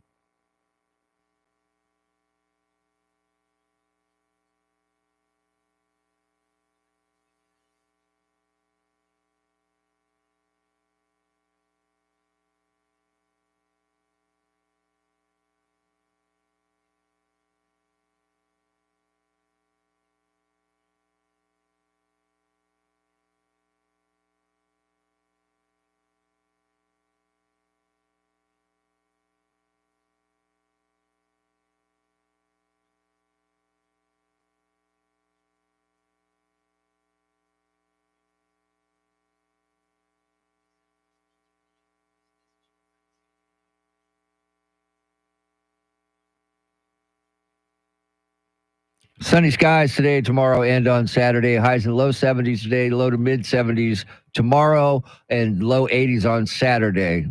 It is 41 degrees in Leon Valley, 41 in Alamo Heights, and 40 here at the Radio Ranch. WOAI News Time, 7:20. San Antonio's first news, Matt Gaetz poised to be the next Attorney General of the United States if he can win confirmation. Let's talk about that with White House correspondent John Decker. John, what is the latest on Matt Gaetz' quest to become the next AG? Well, the latest is that he was making the rounds on Capitol Hill yesterday, lobbying Republican senators to support his quest to be the chief law enforcement officer of the United States, the Attorney General. And, you know, it's not looking good for him. It's not looking good for him because there are Republican senators that have expressed doubt about whether Matt Gaetz can win the necessary votes to be the next Attorney General. John, with VP-elect J.D. Vance accompanying Gaetz for these closed-door meetings, is Vance doing most of the talking, or is he serving as more of a form of intimidation? I don't know about the intimidation part. He's only been in the Senate for 2 years. You know, when you're trying to intimidate, you know, someone who's been in there for decades, doesn't work that well. That's the way the Senate works. It's a very clubby place. He's listening. He is letting Matt Gaetz do all the talking in these offices with these senators. And just a reminder, the allegations that, you know, have dogged Matt Gaetz are pretty serious. You know, we're talking about sexual misconduct, sexual relations with a minor, illicit drug use, using campaign funds for personal use. These are problematic and troubling, and it doesn't make matters any easier that Matt Gaetz, over the years, being a bomb thrower in the House, has insulted publicly a lot of the Republican senators who will ultimately pass judgment on his nomination. People like Markwayne Mullins, who's a Republican senator from Oklahoma, John Thune, Mitch McConnell, Lisa Murkowski, Susan Collins. You know, if all of those individuals I just mentioned vote against his nomination, he can't get confirmed. And John, if he's not successful in getting to the confirmation itself, is there a backup candidate? Well, you know, there are some options for Donald Trump, you know, that I think would be just as loyal to President Trump as Matt Gaetz would be without the baggage. For instance, he has already indicated the number 2 person and the number 3 person he would like to have confirmed over at the Department of Justice. They're both his former criminal defense lawyers. He could certainly elevate one of those 2 individuals to the top job, and they would get easily confirmed. And there are other people that have very much sought that position, including U.S. Senator from Utah, Mike Lee, who's been very loyal to Donald Trump. So I don't think you would have any trouble in terms of finding a replacement for Matt Gaetz if Matt Gaetz withdrew his name from consideration. John, as you know, lots of talk about this House ethics report on Matt Gaetz. At this time, it's not released. Certainly, it appears it'll be a decision along party lines on that committee. Republicans probably not going to release it, Democrats wanting to release it. What are the odds, if it is not released, that it might be leaked by one of the Democrats? I don't think the odds are very good that that happens. I think what is more likely is what Republicans have said. Republicans like Mike Rounds, he's a Republican from South Dakota. He said, look, if you don't release the report, we'll just do the investigation ourselves. And we'll bring the same witnesses to our committee live before television cameras in early January. And that could be proved to be very damaging to Matt Gaetz. And it could also be damaging to President-elect Donald Trump as well. And I don't think Donald Trump wants to invest so much political capital in such a flawed and damaged nominee. John, as far as Gates' potential confirmation hearing, is it expected to be in the same realm as the Brett Kavanaugh hearings in terms of fireworks? Yeah, I think that's right. You know, especially when you're talking about the allegations that have been made against him. You know, if you're Republicans, you were on the ethics committee and you voted against release of that report, you have to wonder what's contained in the report. You know, if there's information in the report that exonerates Matt Gaetz, you'd want to get that report out there. But obviously that's not the case. And the reason why Republicans on the House Ethics Committee voted to block the report from being released. They'll have another opportunity in a meeting that will take place with the House Ethics Committee in early December the 5th. We'll see what happens at that meeting. In the meantime, you know, I think what you certainly can expect over the course of the next few weeks is more damaging information that comes out regarding Matt Gaetz. So if it does go to confirmation, is it safe to say this will be Kavanaugh on steroids? Yeah, I think that's right. I don't think that's what you want to start off your administration with. You know, if you're Donald Trump, you've got an ambitious agenda, and you don't want to be dogged down with that type of hearing, which would, set back some of the agenda that you have planned for the first 100 days. Our thanks to White House correspondent and attorney John Decker. Meanwhile, in Los Angeles, regarding undocumented migrants, the city is saying, hell no, they won't go. What they're doing to try to thwart President-elect Trump's plans for mass deportations coming up at 7:40. WOAI News Time, 7:26.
7:31 is our time. San Antonio's first news. Good Thursday morning. I'm Charity McCurdy. Among our top stories, a House committee remains deadlocked on releasing its ethics report on Matt Gaetz, and more questions about Trump's plan for mass deportations. First, traffic and weather together every 10 minutes and mornings.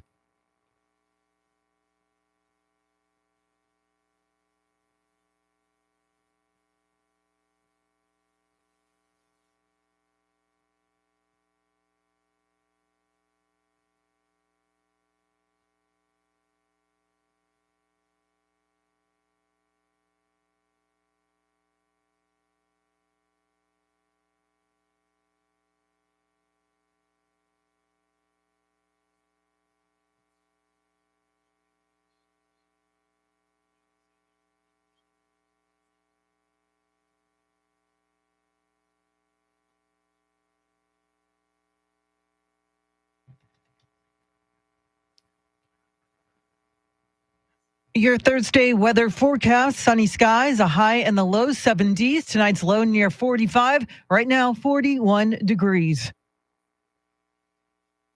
President-elect Trump's attorney general pick, former Florida Congressman Matt Gaetz, continues meeting with senators ahead of his confirmation hearing. Gaetz has been shrouded in controversy amid an investigation into alleged sexual misconduct and illicit drug use. Fox's Chad Pergram has more. J.D. Vance's first big assignment, helping controversial nominees like Matt Gaetz navigate the Senate. Gaetz met with senators at the Capitol. Lindsey Graham met with Gaetz, but Graham did not speak with reporters about the chat. In a statement, Graham urged colleagues to, quote, not join the lynch mob. He says the FBI never charged Gaetz during its investigation involving allegations of sex trafficking. Tom Tillis of North Carolina said he had a meeting with Gaetz. Tillis is okay with low-level recess appointments, but not big jobs. Republicans on the House Ethics Panel last night voted to not make their findings public, but will reconvene on December 5th to further deliberate. 2 Republican congressmen are forming a caucus dedicated to the incoming Trump administration's new Doja group. Fox's Jessica Rosenthal has details. Florida Republican Congressman Aaron Bean teamed up with Texas Rep. Pete Sessions to found the Doge Caucus. The plan is to work with the incoming Trump administration's Department of Government Efficiency group, led by Elon Musk and Vivek Ramaswamy.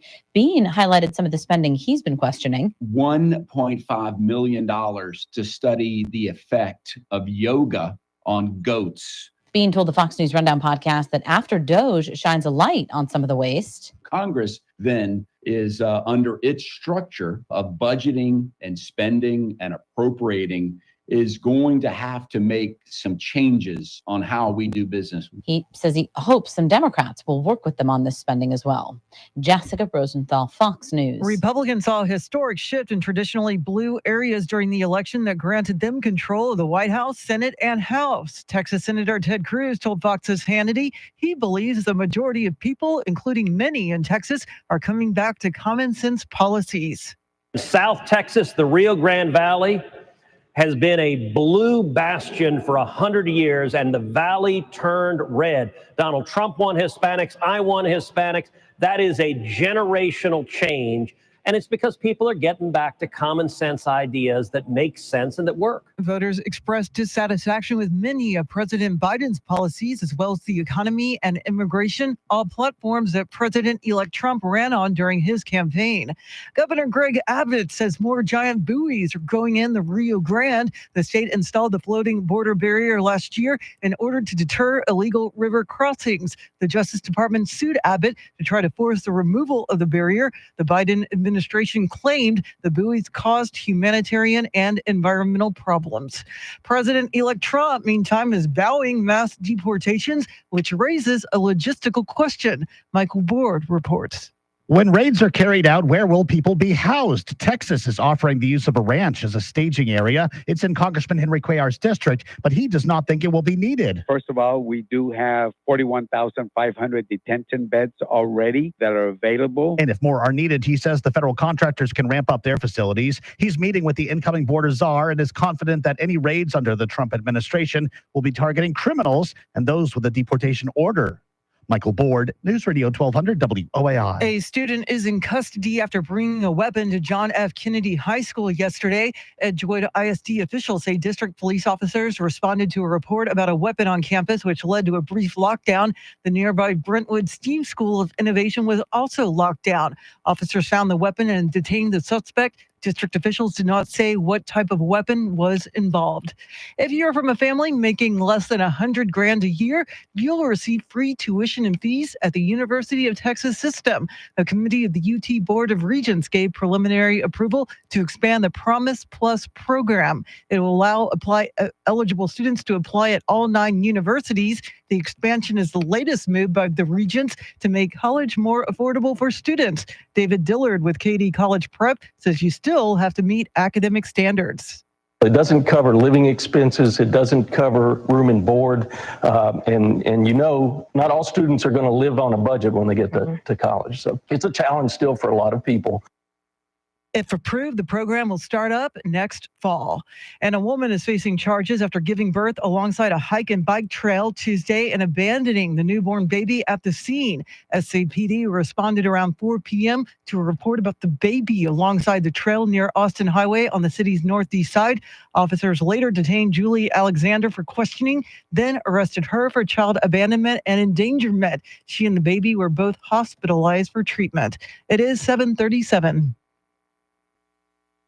Traffic and weather together in a minute. But first, a check of your money in the world of business. Courtney Donahoe is live at the Bloomberg News Desk.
All right, thanks, Courtney. News at the top and bottom of every hour, along with breaking news as it happens. I'm Charity McCurdy. Here's traffic and weather.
San Antonio's first news, Charity McCurdy, Mr. T, Tim Merriman. Charlie Parker will be in studio at 7:50. Lots to talk about with Charlie. I'm Chris Duell. Right now, let's go live to Los Angeles, where national correspondent Jason Campadonia is standing by. Jason, the city of Los Angeles not exactly down with President-elect Trump's plans to deport undocumented migrants. What's going on there? And that's right. The city of LA has voted to become a sanctuary city. It's the biggest city in the country. And now they have said that they will not be using city resources, money, agencies, anything related to the city to help President-elect Trump's deportation plan. That includes LAPD.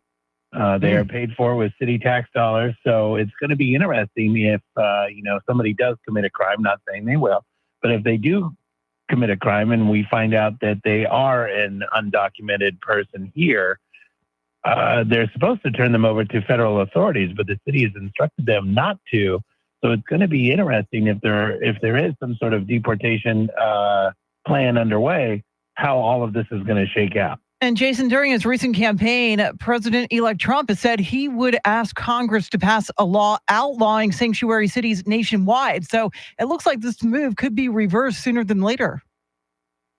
Absolutely. But it's one of these, and the voters here in Los Angeles aren't as blue as many people thought. They voted out their district attorney who was soft on crime, and they voted in a guy who's tough on crime. So it's really interesting how the people who are in elected office continue to govern on ideology, not what the voter or the constituents want. In honesty, what chances does Los Angeles have to stop this, the deportations? Probably zero, to be honest with you. If Donald Trump gets in there and says, look, this is a national security issue, emergency, there's really nothing that they can do. Here in California, we have a lot of celebrities, a lot of sports stars have giant homes here, and we have what's called crime tourism. This is where somebody comes in the country illegally, and they band together and they go and they rob a celebrity's home or a sports star's home, and then they go back across the border again. And these are real issues that might wake some people up. If Donald Trump says, hey, I can put a stop to that, they might come over to the other side, if you will. Jason, you mentioned a new district attorney who is tough on crime was voted in Los Angeles. Has that DA sounded off on this sanctuary city issue? No, he has not. We have been efforting a quick conversation with him to ask him exactly that question, to say, hey, how do we feel about the LAPD not being able to help federal authorities? So it'll be interesting to see what he says. And I'm sure it's going to be some sort of diplomatic, we have to be sensitive to certain people's plight in life and things like that. And, somebody who comes here from another country where they were under duress, and all of that. So there's probably a very long, convoluted answer. Our thanks to national correspondent Jason Campidonia live in Los Angeles. And Charity, Los Angeles, not the only liberal-run city in America that is declaring itself a sanctuary city or considering becoming a sanctuary city. And as you document, this could be a major fight between the upcoming Trump administration and these sanctuary cities. Oh, and I imagine these so-called sanctuary cities are at risk of taking a huge hit when it comes to federal funding as a result of this decision to defy President-elect Trump's mass deportation plan. We are living in fascinating times. We keep saying it. Yeah. I mean, this is going to be a fight that's going to go on for a while. Absolutely. Buckle your seatbelts for January 20th. And buckle your seatbelts for Charlie Parker. He joins us coming right up. WOAI News Time, 7:45.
Charlie Parker is in studio. He's got a lot on his mind. We'll get to him in a flash. First, Charity McCurdy, what stories are you following? Former UN Ambassador Nikki Haley is slamming two of President-elect Trump's cabinet picks. A House Ethics Committee refuses to release its report on Matt Gaetz for now, and a woman is facing charges for abandoning her newborn baby at a Northeast Side park trail. We'll have details now, traffic and weather.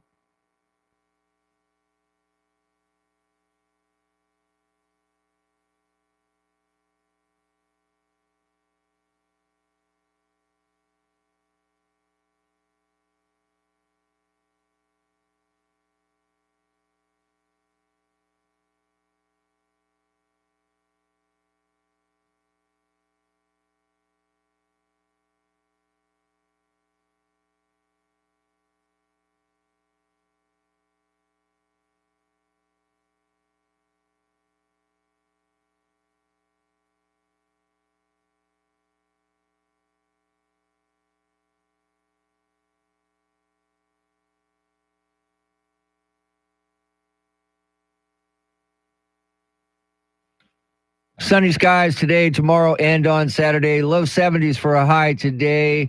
Low to mid 70s tomorrow, and low 80s on Saturday. 41 degrees at Lackland Air Force Base, 41 at Alamo Ranch, and 40 here at the Radio Ranch. WOAI News Time, 750.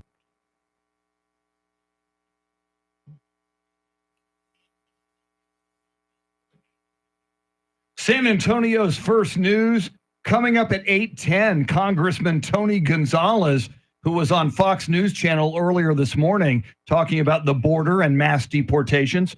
We'll talk to him. Got lots of questions for him. 8:10 this morning. But right now, Charlie Parker in studio. As you know, Charlie is the Nostradamus of college football with his Parker's picks. How'd you do last week? Last week went 2-1. Okay. Nice. I had Georgia, Air Force, and I also had Navy to beat Tulane, and Navy got shut out. Oh, wow. Yeah, that was best. So 2-1. I'm 24-11 Very good. overall. That's about 66, really good. 67%. This week, I'm going to take Rutgers to upset number 25 Illinois. I'm going to take number 21 Arizona State to upset number 14 BYU. And I think they finally got their act together. I'm going to take number 7 Alabama to beat Oklahoma. Wow. So those are my three. Spurs in action tonight against the Jazz. I don't know if that's one of those It's not. NBA Cup games. No, that's only Tuesday and Fridays. Okay, so they'll use a regular floor, or Yes. will they use that new silver? Should Like be regular floor. if Okay. it's not NBA Cup. I like the new floor, though. That's cool. it's not bad. No, it's not bad. It's much better than that brown, yellow, baby diaper looking color thing. That was, at least we're not wearing those, that color Yeah. uniform. And yeah, so we won't get the silver floor. No, Should not not. So tonight. you're okay with the silver floor? Did you like the one that they used last year? No, not at all. Or those uniforms either? No, not at all. Oh my God. Absolutely horrible. And what happened to the Jazz? I I don't thought know. the Jazz were a good basketball team. Well, they got rid of some crashed and people. burned, Yeah. Well, they've only won 3 games all year. They give up a boatload of points. Yes, they do. And they're on a 3-game losing streak. So hopefully we go to 8-8. That would be tonight. nice. That'll be nice, yes. Yeah. Now on to something that y'all were talking about. Let's dance. Woo! Do the Trump dance. That's not a dance. That's just, I don't know what it is. The Trump thing. It's That's a dance just craze. Taking the nation by Sweeping the storm. nation. horrible. There's a lot of stuff that's worse. So I've got a brief list, good, bad, and the ugly. I like the twist. Always been a fan of the twist. When we were living in New Mexico, and I think my sister and I were like around 10, 11 years old, my parents had some friends. My parents were pretty good dancers. Were they? Yeah, but they had some friends who, when the twist broke out, it was one of those Friday night get-togethers, cocktails and that kind of thing, came over and taught us both how to twist. Nice. I've been a twist fan. There's a lot of things you can do with the twist, Yes, you man. can. A lot of things you can do with Remember the Pulp twist. Fiction? Yeah, but can you mash potato, Parker? I don't even know what a mashed potato is. I can gator. Can gator? Got thrown out of a teen club or two. I've done the doing- gator on doing the the gator. dance floor. Yes. I've always liked a good tap dance, a Hines and Oh, yeah. Dad, and or Sammy Davis Jr. You know, tapping. I always wanted to take like tap. lessons. Yes, and learn how to do it. Yeah. And pretty much anything that any movements that you want to do if you're listening to a good reggae tune. Oh God, A yes. Peter Tosh or a Bob Marley, you know, you just lift a lot of bending of the knee and high bends. Arms are all over the place. You know, it's kind of a medium tempo. You know, whatever you're doing on reggae, which takes me to, I hate dances where everybody's doing the same thing. Like the Cotton Eye Joe. Not the cotton, there's at least some variances to this, some things. So you're you not can a do. line dancer. You're not into Line dancing might be the worst, stupidest Well, that's a thing Cotton Eye ever. Joe. Yeah. No, you can do some things with a Cotton Eye Joe. But line dancing is just stupid. The Macarena is also stupid. I couldn't stand but that. not as stupid as line dancing. Not a fan of clogging. Don't get the hula thing. Other than, you know, it's a Hawaiian thing. Okay, I like watching the hula. Yeah, depending on who's doing the hula. Exactly. I don't want to watch a guy do it, but yeah. Not big on break dancing. No. You know, I've done that before. You're drunk, you fall down, and you try to You get break up. something. Just put some music to it, and you got yourself some break dancing. There are other. I like a good cumbia. I can do the cumbia. Oh, yeah. That's not bad.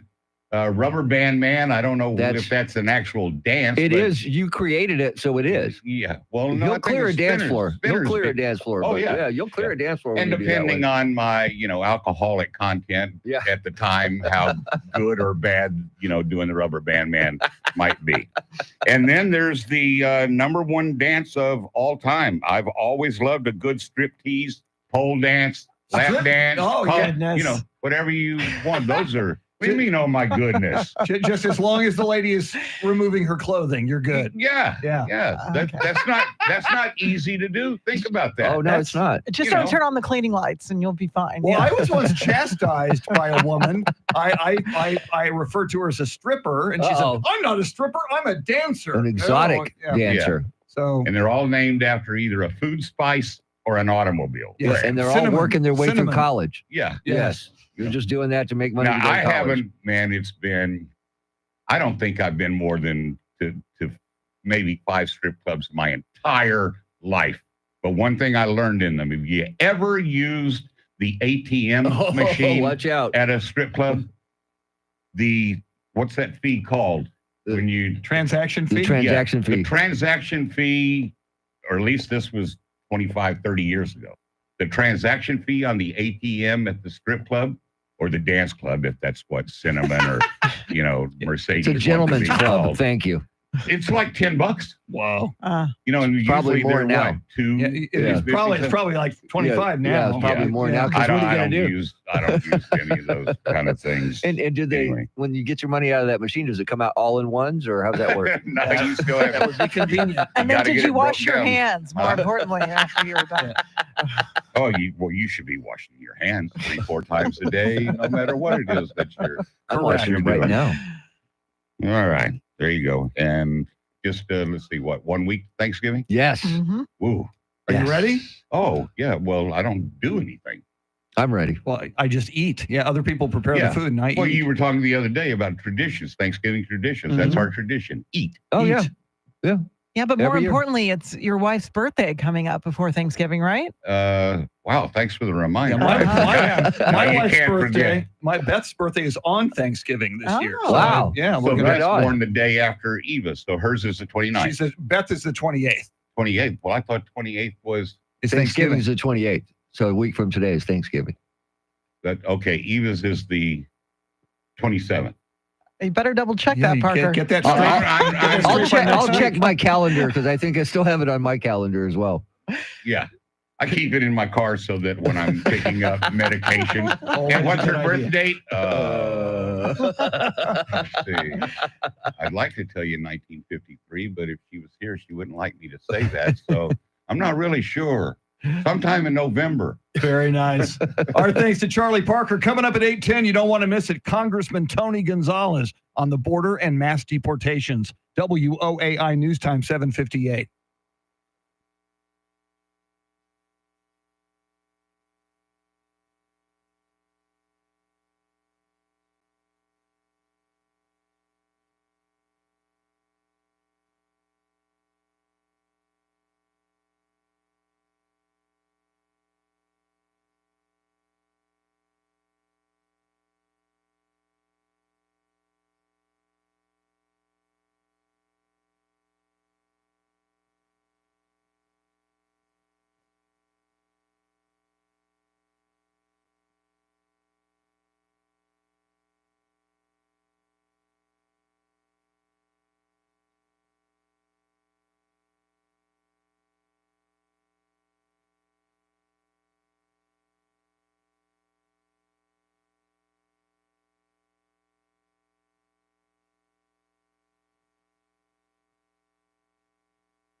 8:01 is our time. San Antonio's first news. Good Thursday morning. I'm Charity McCurdy. Among our top stories, a House committee holds off on releasing its ethics report on Trump's AG nominee, and UT is offering free tuition. We'll have details. First, traffic and weather together every 10 minutes in mornings.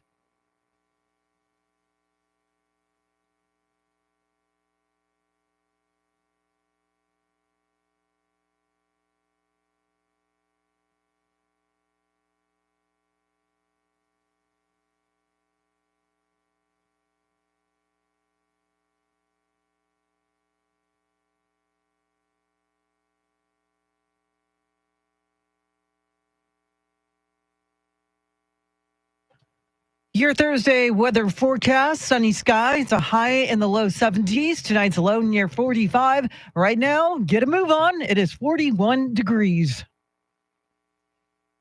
Some Democrats want to force an ethics report on President-elect Trump's Attorney General nominee to be released. Fox's Ryan Schmelz has more. Illinois Democrat Sean Casten and Tennessee Democrat Steve Cohen have both introduced